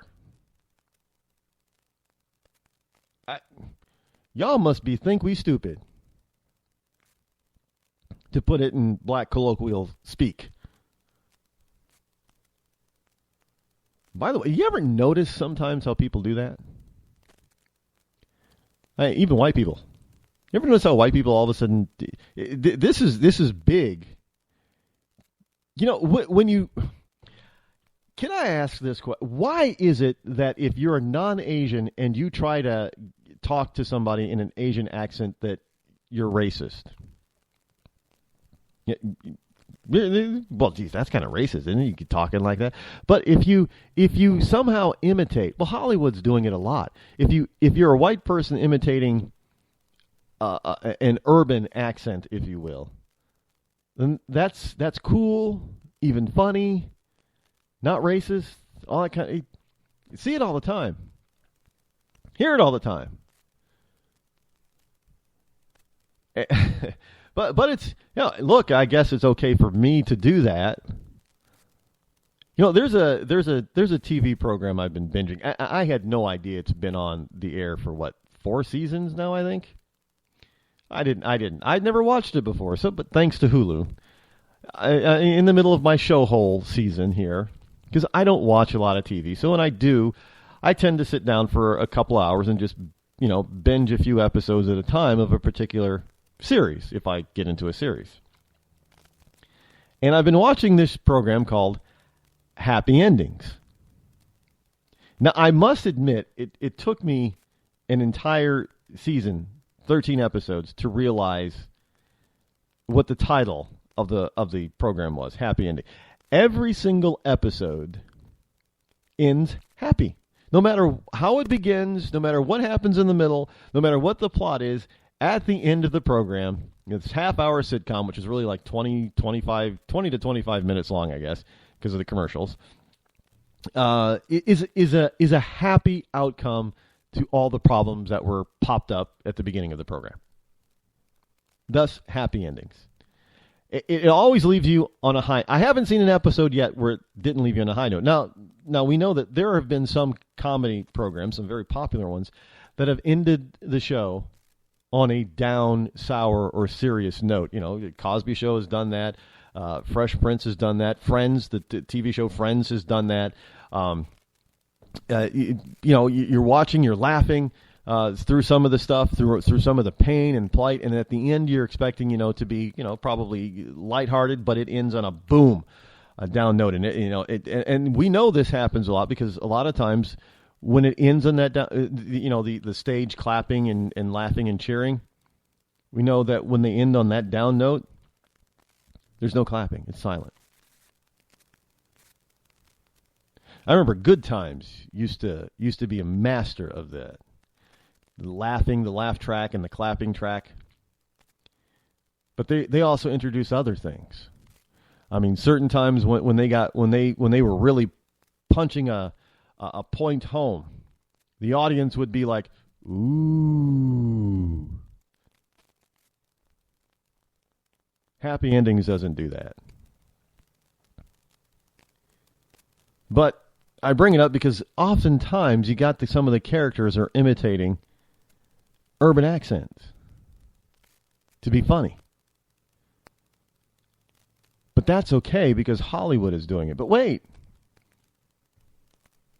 Danny DeVito just came out and said that, you know, America is still racist. So my question is, well, does that include you, Danny DeVito? Are you saying you're racist too? And if you're admitting you're racist, why don't you change your behavior and your thought process? See, I love all these people that run around saying, yeah, America's racist. Everybody in America is racist, including yourself. Oh, I'm not racist, though. I'm not racist at all. Everybody else is, but I'm not. So all your colleagues are racist. All your friends are racist. See, when you press them to answer those kind of questions, well, I didn't mean it that way. Well, what exactly did you mean when you said that America and everybody in America is racist? I don't know. It seems to me that you think that you're racist too, and you're not doing anything about it. Hell, we just learned that from some black actors that the Oscars are racist. But the Oscars are in Hollywood. I got a story here about a gay Latino man asking hey, I'm a gay Latino and I'm racist? I suppose so, because the only people who can't be racist are blacks. Look, we've been told that. I'm not making that up. Blacks can't be racist. I don't know why, because, blacks are not the only race, if you will, in this country that has had discrimination foisted upon them, but they're the only minority in this country that cannot be racist.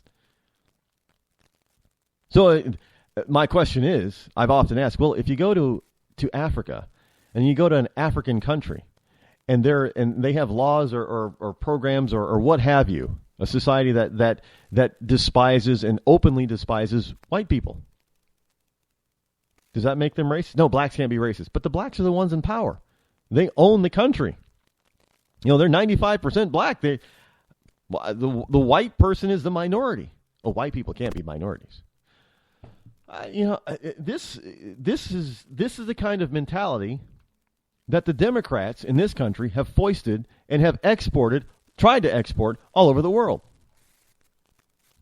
Let me be frank with you idiots out there who think that everybody's racist. Let me tell you who the minority is. Let me tell you who the majority is. The majority is not who you think it is. Out of a population of 7 billion people, over 4 billion of them are Asian. And I'm not talking about Indians and Pakistanis who are also Asian. I'm talking about what you consider to be Asian. 4 billion. Now you start tacking on Indians from India. That's another billion. So basically about 5 billion people, more than 5 billion people on this planet are not Caucasian out of 7 billion. Now, I just want to know, who's the minority? Well, Rod, it's not about numbers, man. It's about power. Oh, really? It's about power.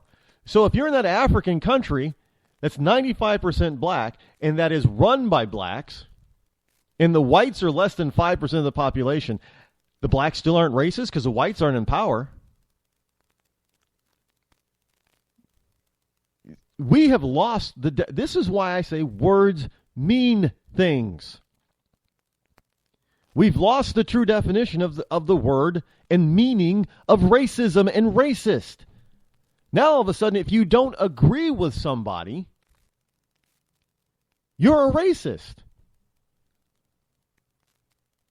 I don't know how that ever came to be. Well, I do know how it came to be. So if you're a black person who's dumping on other blacks, who causes their water system to be polluted, who causes their local government to basically go bankrupt, somehow the person who wasn't even in office at the time and who now has to deal with the failure of a Democrat and black Democrats, now this white Republican, because he's trying to deal with it, is racist. Now, I'm not saying he's doing everything right, but he's just automatically racist because, hey, Flint's made up of mostly black people and the governor is white. Well, if he was a Democrat, he wouldn't be a racist. Well, according to Danny DeVito, he would be, because everybody's racist. But wait, everybody can't be racist, Danny, because blacks, they still represent about 13% of the American population. They're not racist. So at least 13% of the people in this country are not racist. So that's not everybody. Oh, wait, well, I guess you have gay Latinos that think that they possibly can't be racist either. Why? Because they're gay and they're Latino.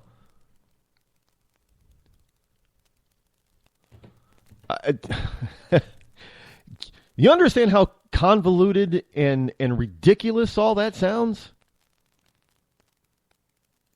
I often I ask myself every day, what the hell is going on? It is now to the point where if you disagree with a black man who happens to be president, if you disagree with that black president's policies, you're a racist, even though you disagreed with those exact same policies from a previous Democrat president who happened to be white. But of course, everybody who disagreed with President Clinton wasn't a racist. But since now those same ideas that Republicans didn't like under Clinton, now they don't like them under Obama. Now all of a sudden they're racist. They don't like them because, a black guy said them. Wait a minute, Clinton tried to put forth the same, kind of like Obamacare. We used to call it Hillary Care. Americans didn't like Hillary Care. And then one of the big things about the 2012 election was Romney Care. Well, nobody liked Romney Care either. But all of a sudden, it gets named Obamacare. Oh, you don't like because you racist. You racist. You don't like you just don't want people to have health care because you racist. Well, how is that possible when we opposed Hillary and Romney on the same topic?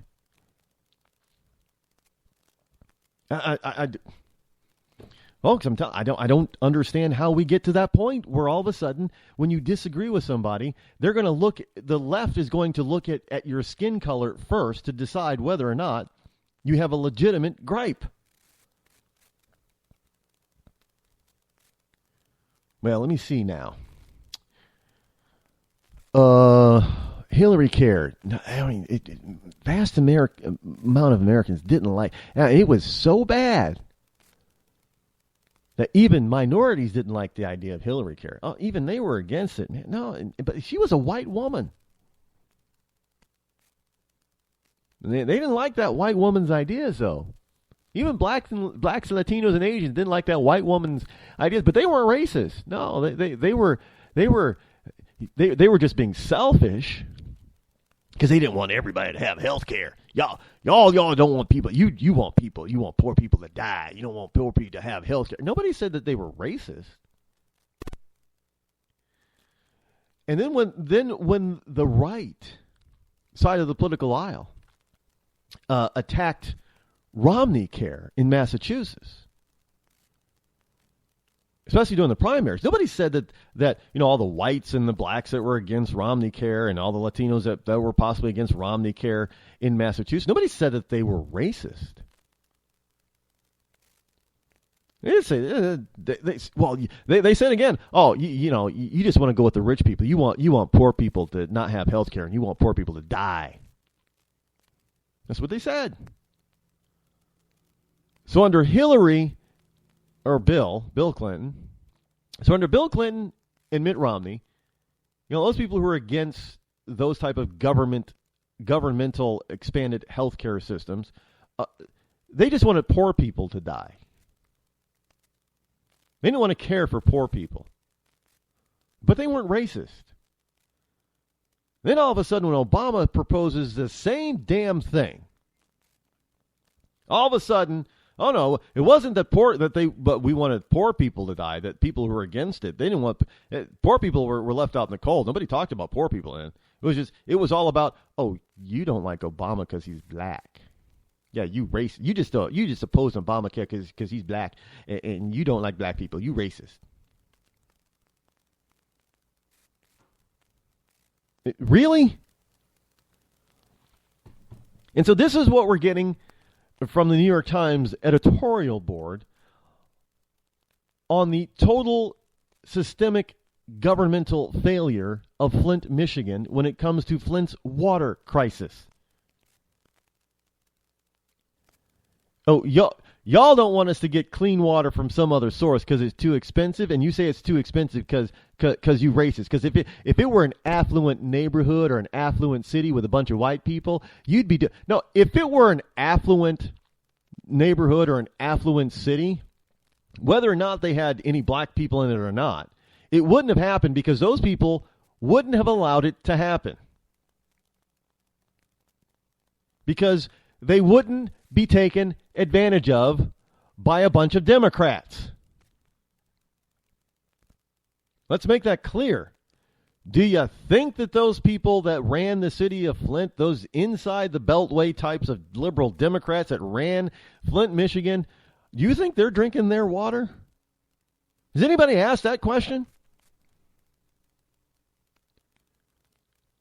So when the state has to take over and send somebody in there to try to fix things, and they say, well, it's going to be too damn costly to buy water from some other source, would you now all of a sudden say, what if the governor were black? Oh, yeah, well, if the governor were a black Republican, oh, he and Uncle Tom, man, he a sellout. He's a self-loathing coon. Yeah, that's the new one. If you haven't heard that yet, I cannot, but it's kind of akin to it's really kind of akin to the N-word. Black people, but they're being very disparaging, black people calling other black people coons. Do they realize how offensive that term is?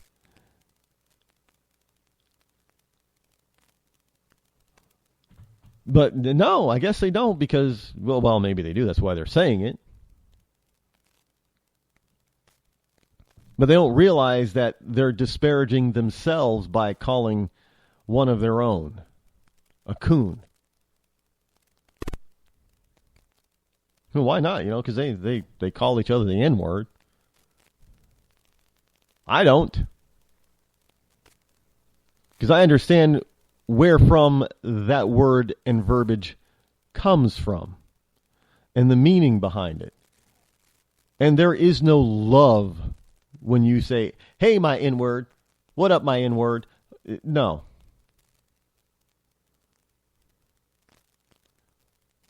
I don't allow people to say that. Oh, I might smack a fool if they say that to me.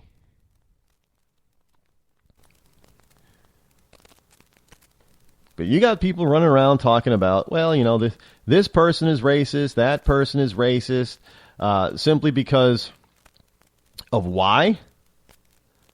I don't know why. Do you?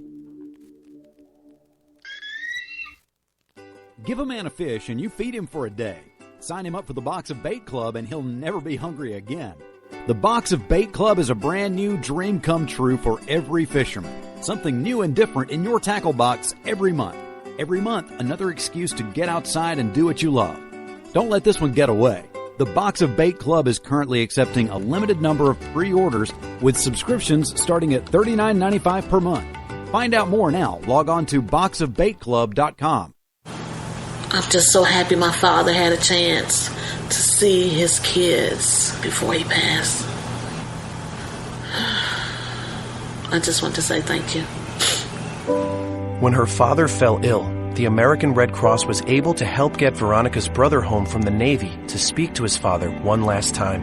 It's thanks to your donations that we can connect military families when they need it most. Please donate today at redcross.org.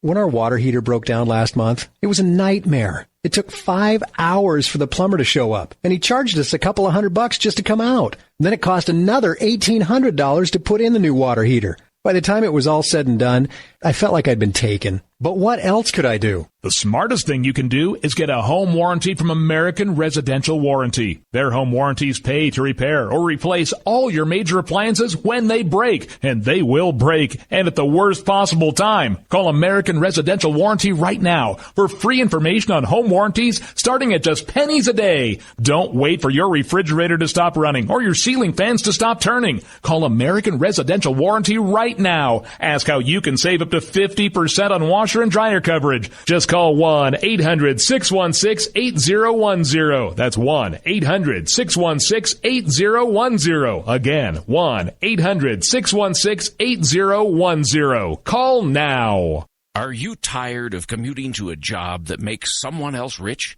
Working harder than ever, but getting nowhere? Do you hate spending hundreds of dollars every week on daycare? Having someone else raise your children? With our opportunities, you can start earning money as soon as next week. You get to be the boss, work from home, and live a happier life. At Be the Boss Network, you'll find hundreds of work-from-home opportunities that you can literally start today and be earning money as soon as next week. Go to freedom133.com and start earning money as soon as next week. You get to be the boss. Get out of the rat race. Work from home. Go to freedom133.com right now and change your life today. That's freedom133.com. Go to freedom133.com and start earning money as soon as next week. You be the boss. Go to freedom133.com. Attention business owners. We know that owning a business means getting things done right now. So if your right now list includes a new building, call the Right Now Company. General Steel. We can design a building for your business quickly and save you thousands of dollars. That's right, thousands. You may think General Steel only builds large projects or that you can't afford General Steel quality. Well, check these prices. How about a 40 by 60 foot building for under $22,000? Or even a 50 by 100 for under $35,000? That's right, a 5,000 square foot building for under $35,000. And these buildings all have General Steel quality. Best of all, you can still order a building and have it delivered in time to build this year. How's that for right now? So if your right now list includes a new building, call the Right Now Company. General Steel. 800-393-5756. 800-393-5756. 800-393-5756. That's 800-393-5756. Tired of paying outrageous prices for Viagra? Well, we have great news for you. Now you can finally get Viagra at huge discounts. Healthy Man allows you to save up to $500 on Viagra. Why pay U.S. pharmacy prices of $15 per pill or more when you can get Viagra for less than $3 a pill? Call today and get 40 Viagra pills for only $99. This can cost as much as $600 at your local pharmacy. You can't afford not to call us. If you want Viagra at the lowest prices, never pay $15 a pill pharmacy prices again. Get Viagra for less than $3 a pill. Call 800-595-2614 today and save up to $500 and get 40 pills for just $99. Healthy Man is fast, easy, and affordable. Operators are waiting at 595-2614 to take your call now. Call 800-595-2614. That's 800-595-2614. Again, 800-595-2614. Boy, man, I had a rough night's sleep. Boy, I got a letter from the IRS yesterday and I just couldn't sleep. Man, I'm dying here. Somebody help me. IRS problems affect more than just your finances. If you're ready to take back control of your life and you owe more than $10,000, you need to call the tax doctor. Their expert staff can immediately protect you from the IRS and state collectors and get you the best possible tax settlement guaranteed. The IRS has recently released new programs geared in helping struggling taxpayers, where you may qualify to settle your tax debt and wipe out up to 85% or more of what you currently owe. If you owe $10,000 or more in back taxes, call the tax doctor right now. See if you qualify to pay less. 800-989-1694. 800-989-1694. 800-989-1694. Again, 800-989-1694. You want to know what time it is? It's time to bring the rain. Zinc Media. Feel the power of knowledge.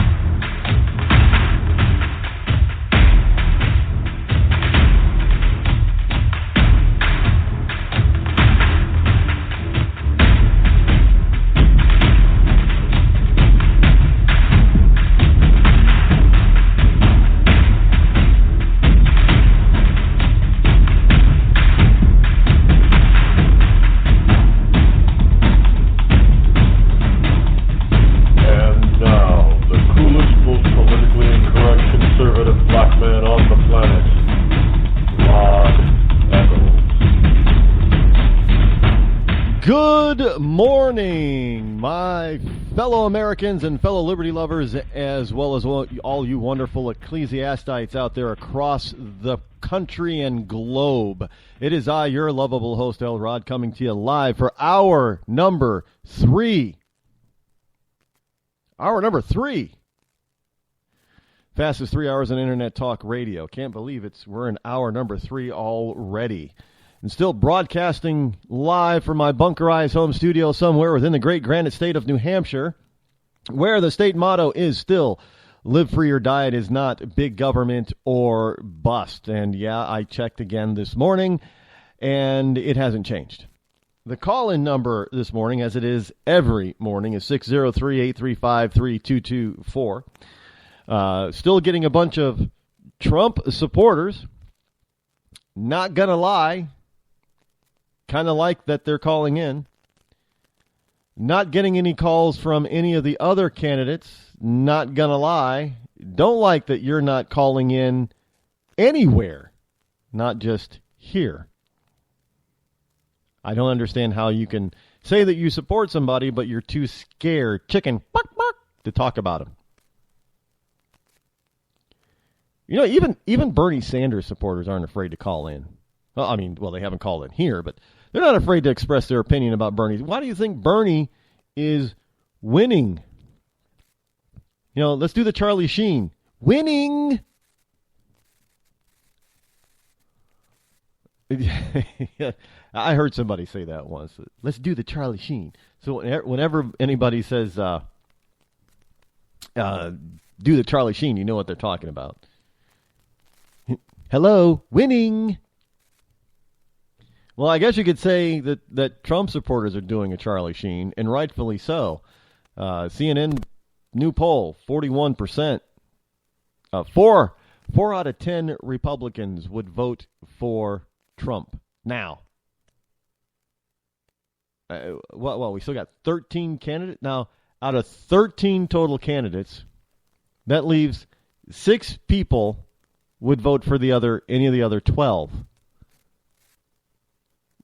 Do you see how lopsided this is becoming?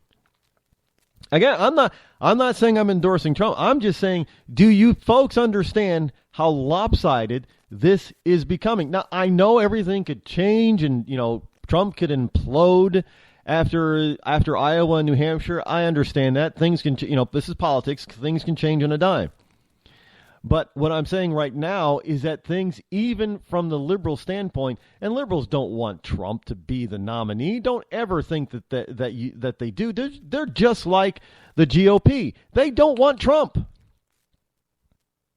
Why do you think that every single time they think that they've got him saying something stupid, it doesn't affect him at all? In fact, half the time, it increases his rankings, his numbers, his support.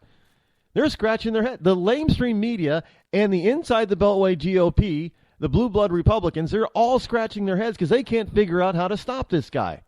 Because every time they throw something at him, it seems like his support goes up. Look, he just said the other day that my supporters are so loyal I can stand out in the middle of the street and shoot somebody and they still support me. And the lamestream media and the GOP thought that they had him finally, and then they come out with a new poll today and his support numbers go up. And you think that look, this is the epitome of stupidity, if you ask me. They keep playing the same play out of the playbook. We're going to trip up Trump if he says this and when he says, and they have been doing it since July, and it hasn't worked yet. You think that they would say, well, geez, those tactics aren't working. We better come up with something new. No, they don't, because they have nothing new. All they can do is use the same play over, and they're trying the old tactic. If you tell a lie often enough, then people will believe you. Well, now that is not working. And because it worked so well so often in the past that they haven't had to bother coming up with anything else. And now that isn't working, they don't know what else to do. They realize they can't go negative on Trump because he'd love that. That's just going to give him more press. and his support's going to go up. And they realize that if they think that they catch him in something that is absolutely terrible and politically incorrect, that's going to bring him down. Well, the man, everybody loves him simply because he isn't politically correct. He's killing political correctness. And every time he says something politically incorrect, his support base grows. I'm just saying. And you people, you other people out there on the other Republican candidates, you're still trying to play it safe and PC, and nobody's buying it. And you're not out there, stumping for your person of choice either. So nobody's hearing it. I mean, it's just, look, you got people, I talk to people constantly. I got people running around here trying to figure out is the press is the mainstream media trying to foist another candidate on the people of New Hampshire? Because we're trying to figure out how the hell is Kasich polling in the number 2 spot behind Donald Trump when nobody admits around here to supporting him. And if you go north, north in New Hampshire, where it is much more conservative, they're not going to be supporting Kasich, who's much more moderate to liberal. His support base is going to be down in southern New Hampshire, where nobody seems to admit that they support him. I know what it is. They're polling all of those Massachusetts people that are pretending to be New Hampshireites. That must be how they're doing it. That is got to be. But I haven't seen any poll in Massachusetts where Kasich is polling so high. So maybe that's not the case either. I don't know. I don't know who they're polling when it comes to that. But look, I don't understand why the other candidate supporters are so quiet. Well, they're not covering us. Look, the news media doesn't count anymore. Barack Obama made sure of that. That's another reason why I don't understand why the media loves Obama so much, because he basically killed him.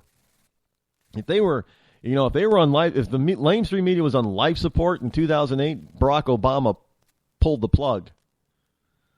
Because he made sure that the mainstream media was pretty much irrelevant when it came to electing people. He put the power in the hands of the people, called social media, called blogging, called alternative media, called talk radio. Donald Trump understands this. Why the hell don't the other candidates understand it? Look, Bernie Sanders understands it. Why is it the Republicans don't understand it? I don't know. You guys are worse than cats. I have a cat. Cats don't like change. I know that. You change something on a cat that a cat, is used to and finds preference to, and you change it on them, man, they will give you those evil eyes for the next week. I've done an experiment on my cat. My cat's name is Cooper. And I would something that I know that he liked, his cat tree. There was a time I moved it. He wouldn't go near it for 5 days. And I thought, well, you know what? Maybe I don't like it here. So I moved it back. As soon as I moved it back, he was all over that cat tree again. And I noticed that in that 5-day time, he would ignore me. He would sit in front of the cat tree where it used to be, and just give me that evil cat look. And look, this is what you people on the right who are supporting these other candidates are like. This is what the other candidates are like.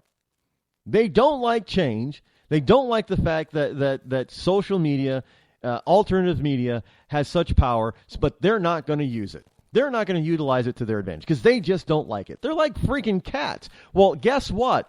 Nobody is going to move the media power of the media back into the hands of the few media elitists. People aren't going to do it. So you might as well get on board. You might as well figure out how to utilize it to your advantage. Because the people that are realizing and figuring out how to utilize it to their advantage, they're doing the Charlie Sheen. Ooh, winning. Just saying. I mean, and of course, I have not favored or endorsed any candidate yet. But I got to tell you, it's hard to ignore Trump supporters because they're all over the place. The rest of you supporters for your other candidates, you're not.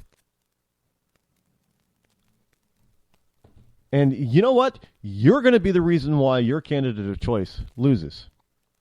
And I see it I see it sometimes on Facebook, especially and this is with the Cruz people, especially. You know, everybody who supports Trump, they're idiots. Well, you know what? That is not going to be the way to win converts.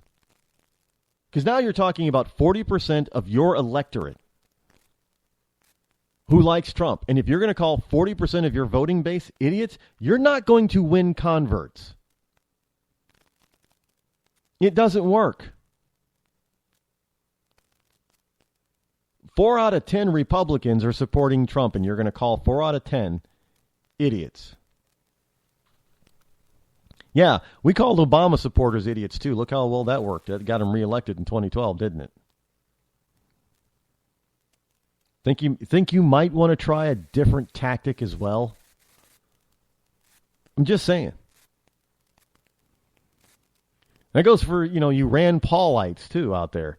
Rand Paul he's the smartest guy out there. He's the only one. No, nobody else can do it. Well, where's Rand Paul right now? Bottom of the heap, isn't he? Think you guys might want to try a different tactic too?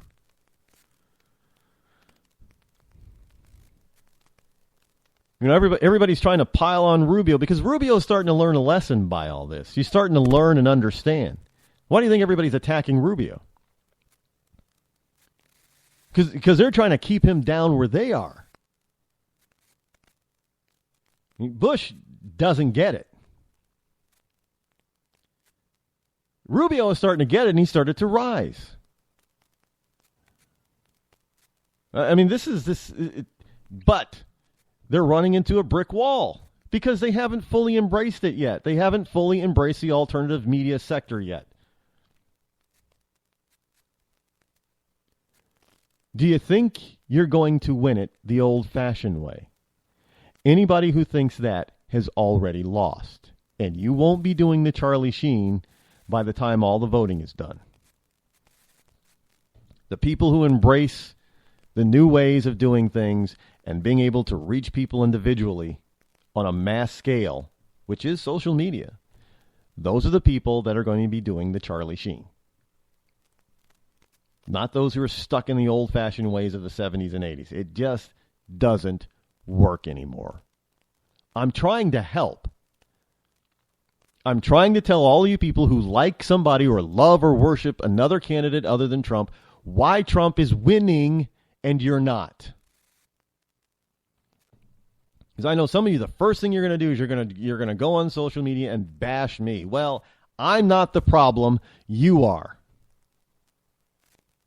Because if nobody hears about your candidate, and if nobody hears that anybody else is really adamantly supporting that candidate, what makes you think they're just all of a sudden going to jump on board?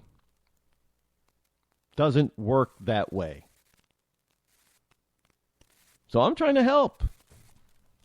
Trying to help all you other candidates out there who are not at 40% like Trump. Just, look. I would like to see a closer. I would like to see ideas really being talked about.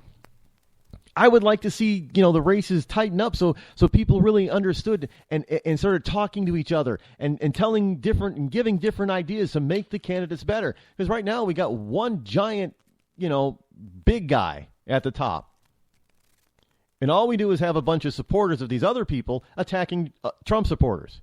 Where are the ideas? Not hearing any. So I don't know how that's a good process, because it's not.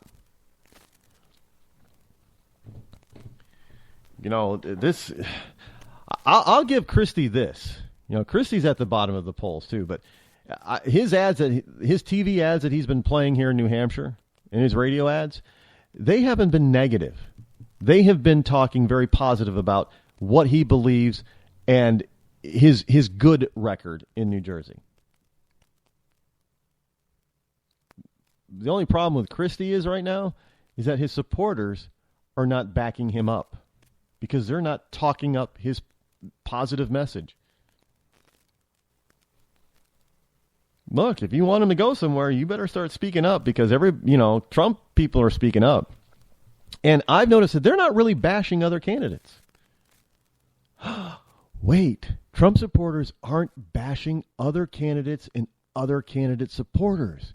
They're really talking up Donald. Donald is great. Donald is this. Donald's going to do this. Donald's going to... And, you get Cruz and Rubio and Paul supporters who are bashing the other candidates and bashing the other candidate supporters. I wouldn't be surprised if we saw Christie do a little bit better than he's predicted to do. Because his message, his commercials, are positive. And he isn't talking about anybody else. Ooh, how novel.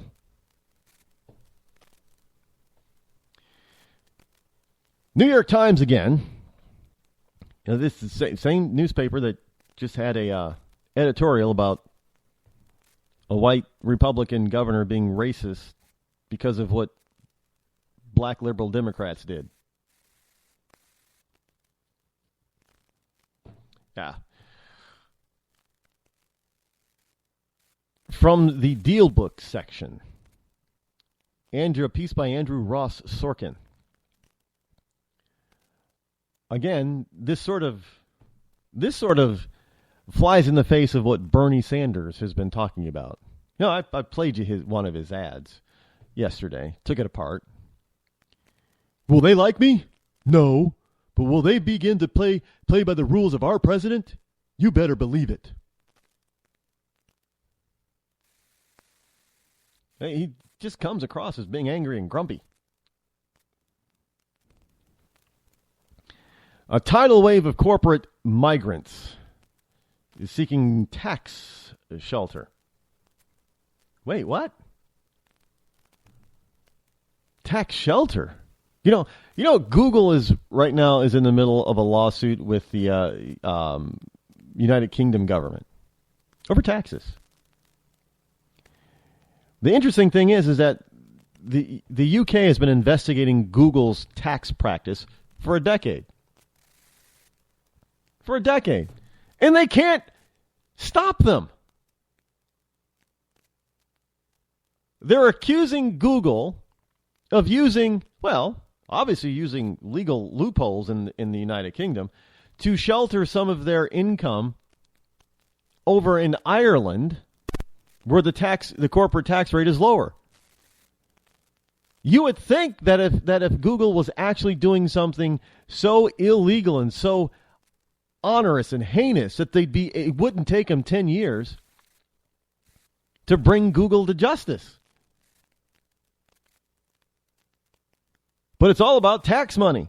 Well, hello, if Google is trying to legally shelter money someplace else off of United Kingdom shores, do you think maybe it's because your tax rate is just a little too high?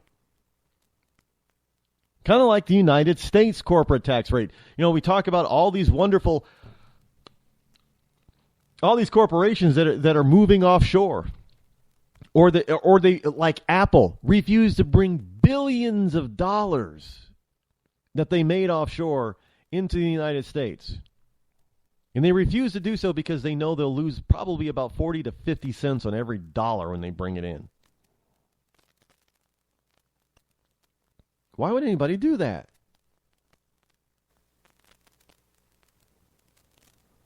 The problem with some people saying that we need to lower the corporate tax rate in this country, and they have a legitimate concern, because there literally is probably trillions of dollars sitting offshore right now.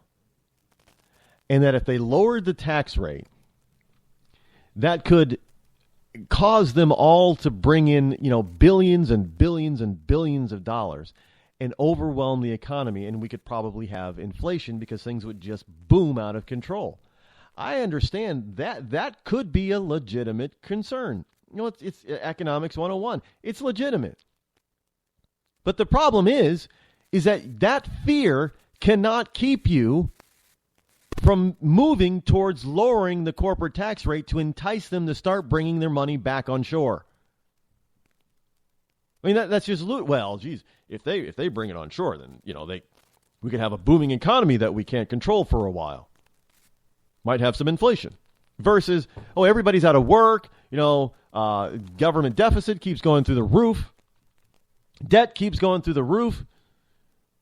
And corporations keep leaving our shores and more people getting thrown out of work. Yeah, that's the better scenario, right?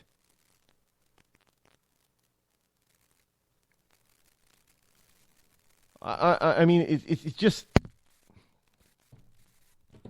unbelievable.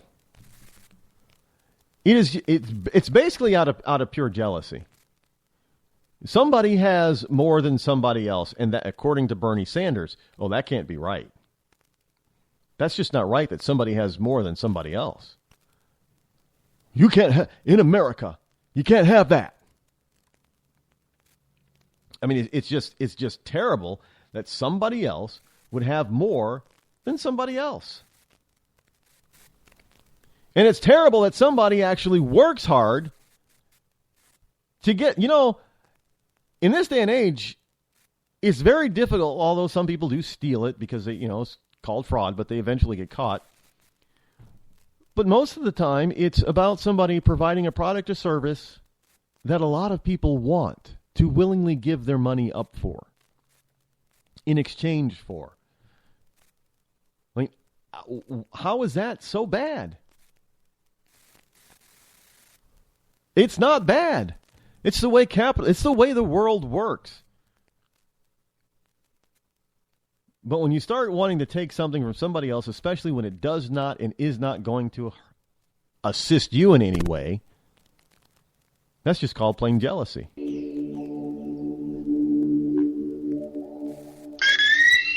On January 21st, 9 p.m., controversial and international rapper-songwriter Corey Preem will be performing his latest single, Blame It On My Mama, from his latest mixtape, There's Heaven and Then There's Hell. Hip-hop royalty will be in attendance, and a special guest is expected to stop in for a performance. It all happens at the Jerome at 85 Avenue A, New York, New York. Tickets just $15. Say Blame It On My Mama at the door to possibly win a free pair of Samsung Oculus Rift virtual reality glasses. Visit CoreyPreem.com for more information. That's CoreyPreme.com.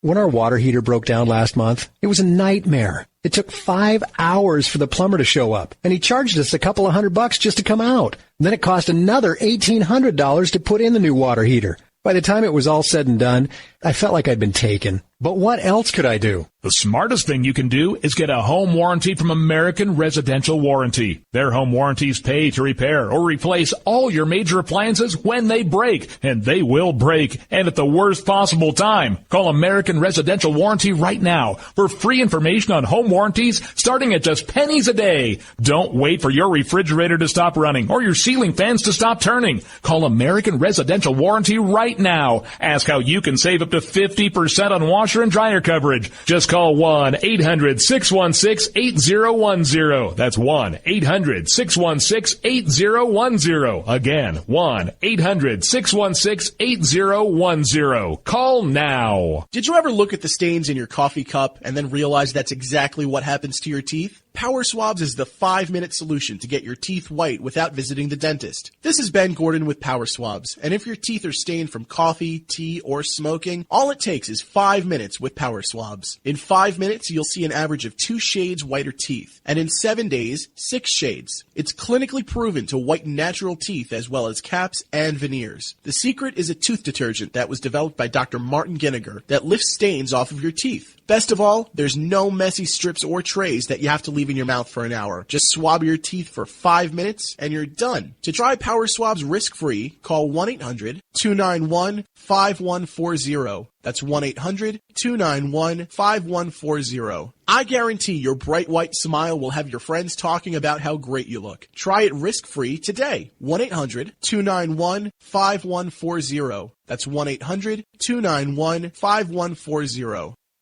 Tired of paying outrageous prices for Viagra? Well, we have great news for you. Now you can finally get Viagra at huge discounts. Healthy Man allows you to save up to $500 on Viagra. Why pay U.S. pharmacy prices of $15 per pill or more when you can get Viagra for less than $3 a pill? Call today and get 40 Viagra pills for only $99. This can cost as much as $600 at your local pharmacy. You can't afford not to call us. If you want Viagra at the lowest prices, never pay $15 a pill pharmacy prices again. Get Viagra for less than $3 a pill. Call 800-595-2614 today and save up to $500 and get 40 pills for just $99. Healthy Man is fast, easy, and affordable. Operators are waiting at 595-2614 to take your call now. Call 800-595-2614. That's 800-595-2614. Again, 800-595-2614. Start training for a new career in as little as 18 days. National EMS Institute's innovative boot camp program will train you for a new career. Learn to respond to emergency situations and become a certified EMT in just 18 days. National EMS Institute guarantees 100% job placement. Visit www.nationaleMSinstitute.com today to learn more about our 18-day boot camp. Or call us at 1-800-497-6732. NationalEMSinstitute.com.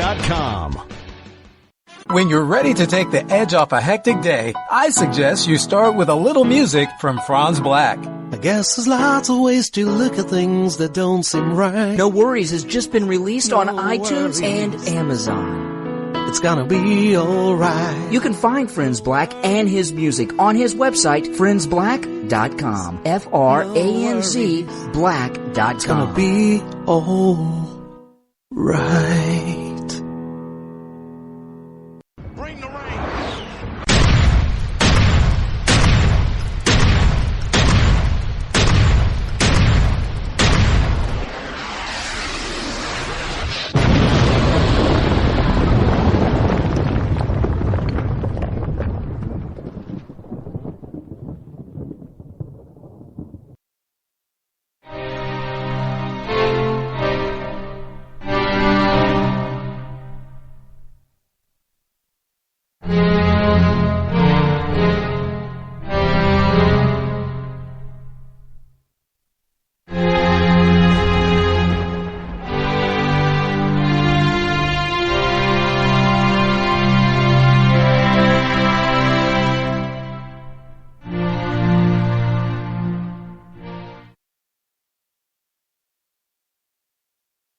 They do. Average middle-class people have offshore accounts. Unbelievable how average middle-class, everyday citizens have offshore accounts.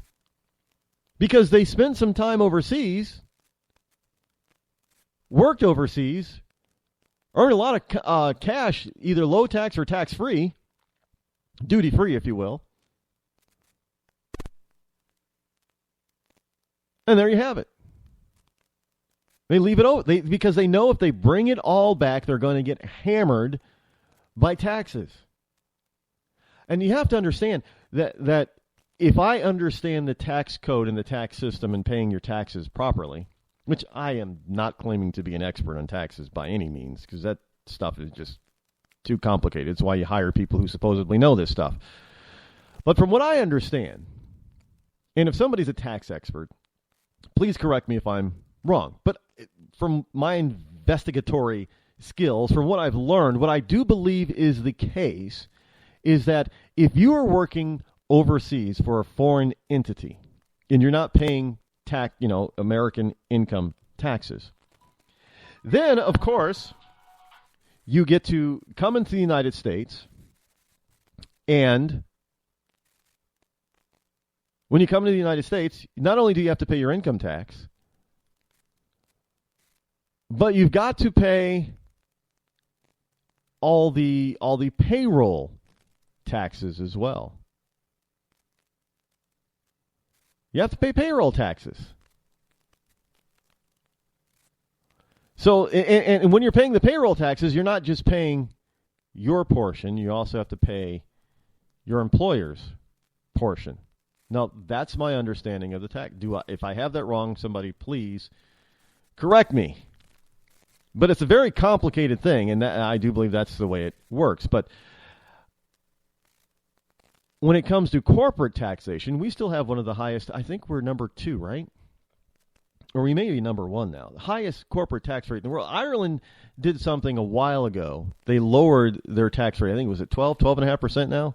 Well, that's a lot lower than 35%. Even England has a lower corporate tax rate than the United States does.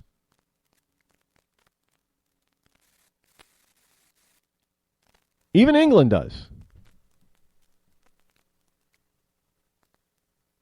So what does that mean when people want to, companies want to divest themselves of the USA to go someplace else because the tax structure is more favorable? Well, companies are in the business to make a profit, to be competitive and to make a profit.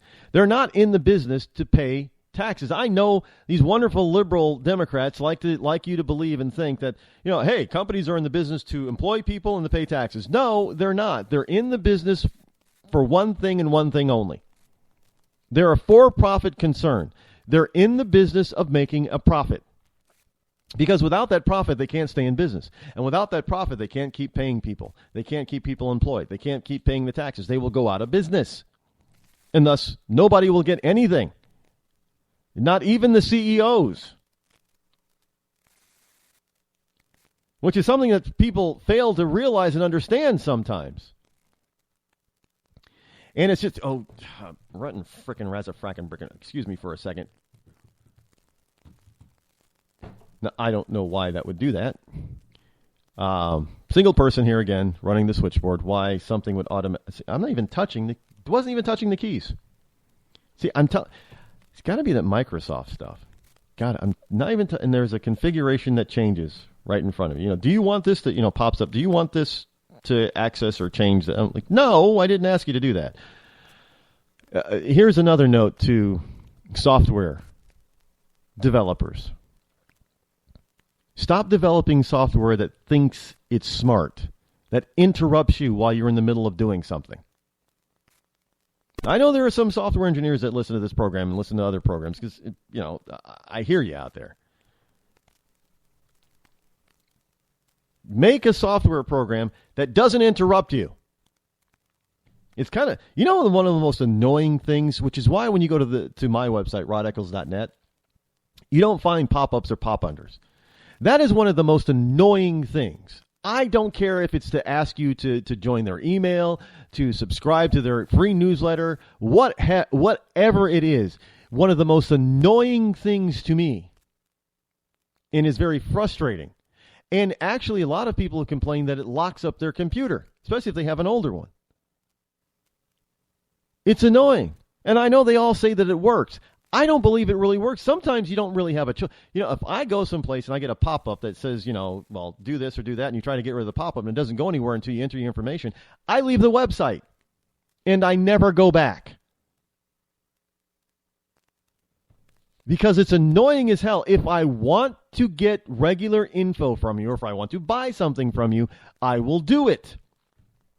Put it off to the side where I can still see it. Do not inundate me with pop-ups and pop-unders. It's a pain in the you-know-what. And that goes for all of you people who are designing software. Stop telling your software to start to putting up pop-ups. Do you want this or that? If we want something when we're not using it is when we'll do it. Stop trying to change a I know why it does this, because it tries to change a configuration because it thinks it's found a better or faster or whatever way to do. No, it hasn't. It's just annoyed the hell out of the person who's trying to use that particular program. Like now. If you didn't change the configuration in the first place on me, then you probably wouldn't be popping up. This is just insanity. And people wonder, think about how government might be intruding on their lives by recording stuff. I just saw, what was this? It's about Samsung batteries. And you got some guy out there with a video saying that the government and Samsung is secretly recording everything you do.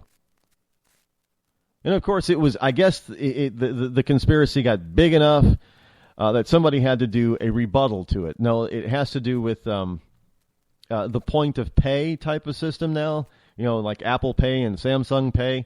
Well, and exchange. Remember, it used to be that you could just bump phones or something and exchange information. Well, that's how it does it with this device that's attached to the battery. Why it's attached to the battery is beyond me. I don't know why they designed it to be attached. Why didn't they attach it to some other part of the phone? Because everything else is in the phone. Why does this particular item have to be wrapped around in a sticker around the battery? I don't get it. I think they do this on purpose, just to foment fear from people. Really, I think that's their whole dynamic when they do stuff like that. In any case, stop changing stuff on people. And stop constantly interrupting them to ask them if they want to change something. I mean, if they're trying to save a program, having to save something, that's a different story when you're in the middle, when you're done or trying to save it, and it asks you for specific information on how you want it saved. That's understandable. But to ask if you want this change or that change, or to allow the program to do this or allow the program to do that in the middle of doing something is just a pain in the you-know-what. Doesn't help the experience of using that piece of software. And if I get a piece of software that does that to me too often, I will look for an alternative and dump that software that's bothering me.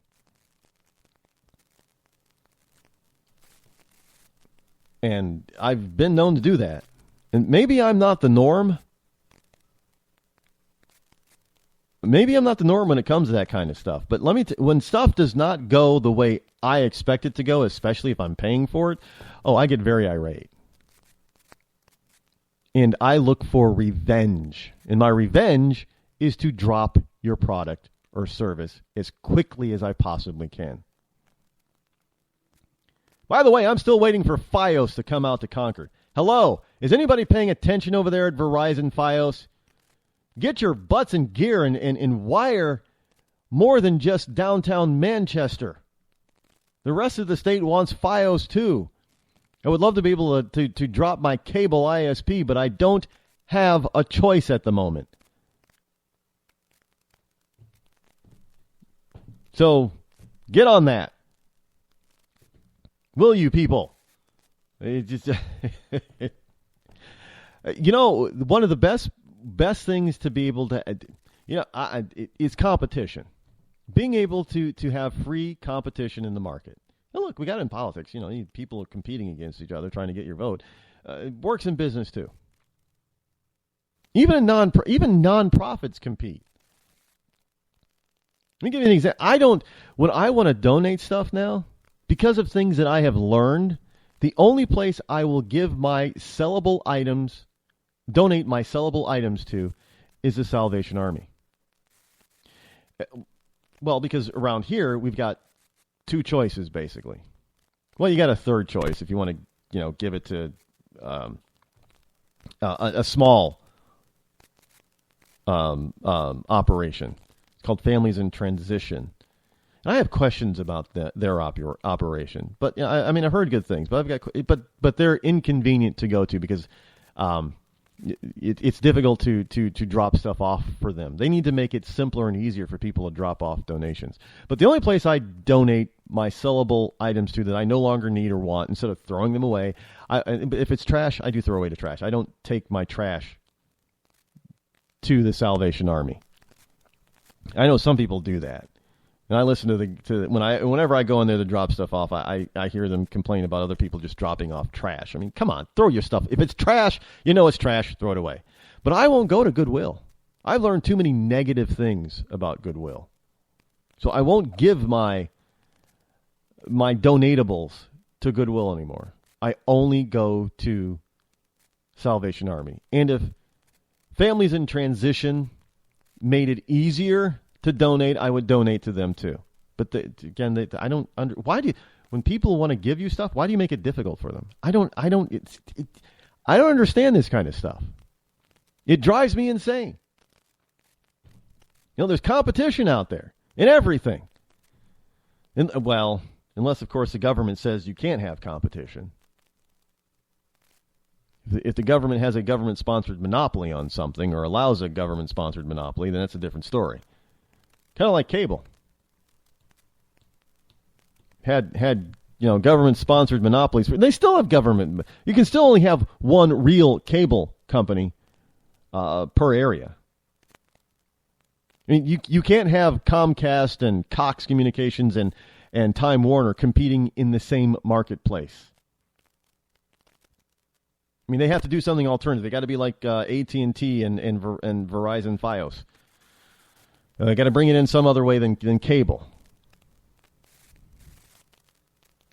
Which is why you only get, limited choices in many markets. And it's sad. In this country, we're supposed to, you go to other countries and there's competition up the wazoo and prices are extreme. Did you know that literally in London, England, there are so many competing ISP providers in London that, for the no-frill stuff, you can get ISP access for less than $10 a month.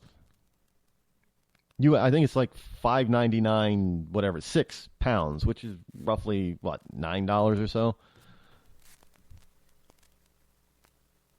I may not I don't know what the bells and whistles are. I don't live there. I don't know the difference. But I'm just saying that because there are so many competing, that the price has been lowered to a very competitive rate. What are we paying in this country? What, $50, $60, $90 a month for basic internet access? You realize what that is on an annual basis? I mean, people are paying upwards of $1,000 or more per year just to access internet. And you got the government asking, well, internet is just too expensive. We need to help people buy it and pay for it. Not gonna, poor people. Well, because you've cut out the competition, the real competition for it. So there's no price control in the marketplace. It's either you pay it or you don't have any. You don't have a choice.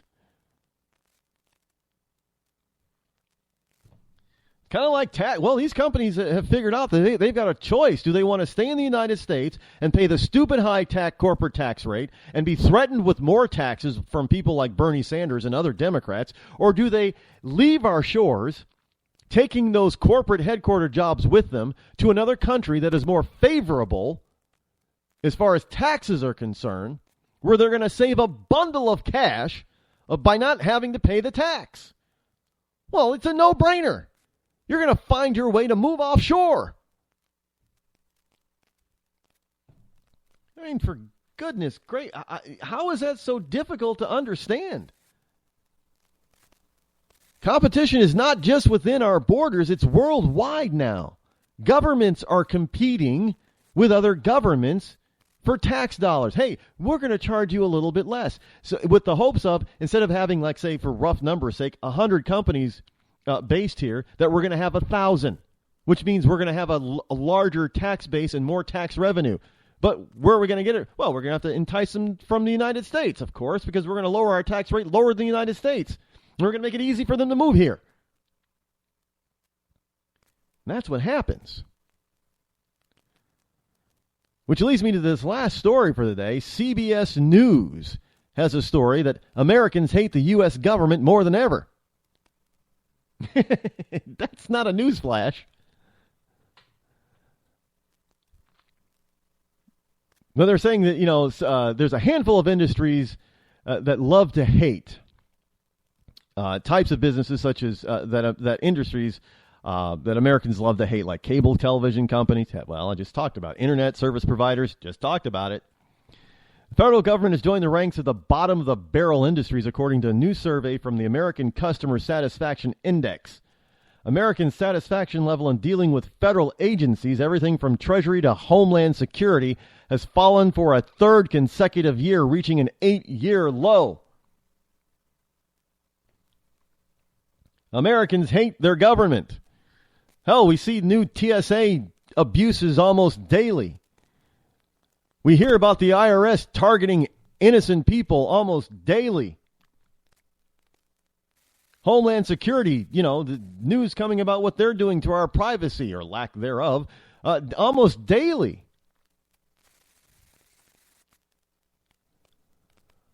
I mean, can you imagine why people don't like the government? Taxes. They want to raise taxes. Every time we turn around, they're talking about raising our taxes so they can pay for this and pay for that. Because the government can't do with less, but we, the people, somehow sure as hell can. Oh, you make $50,000 a year. You don't need all that $50,000. Okay, let's be fair about it.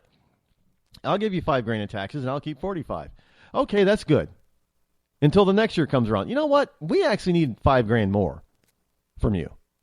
So now instead of $5,000 in taxes, you want $10,000 in taxes. Yeah. Well, where am I going to get the extra $5,000? Oh, you can do without that. You're rich. Then they come back to you time and time. So by the time a few years go by, before you know it, your $50,000 income that you used to enjoy at 45, you're now down at 35,000.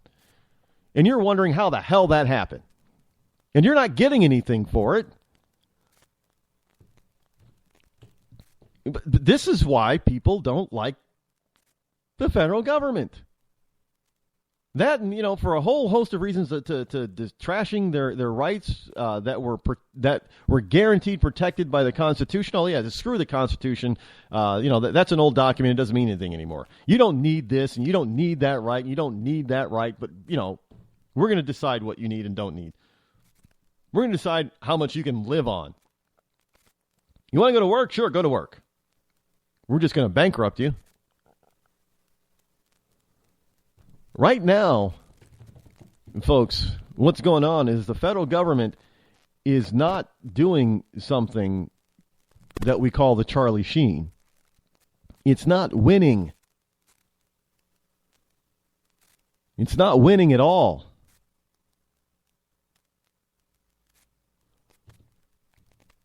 I mean, from overregulation to taxes, it seems like the only people in this country that need to do with less is the American citizen. Illegal immigrants don't have to do with less. The government at all levels doesn't have to do with less. Just you and me have to do with less. We're told that we're selfish if we don't. We got to do with less. Less and less every day. Well, maybe we're getting tired of doing with less and getting less in return for paying more. In any case, we've come to the end of a busy morning. We'll be back here again tomorrow. You got Rush and Hannity up next to fill out your day. I'm Rod Eccles. This has been the Rod Eccles Show. Same bat time, same bat channel tomorrow. Until then, I'm out.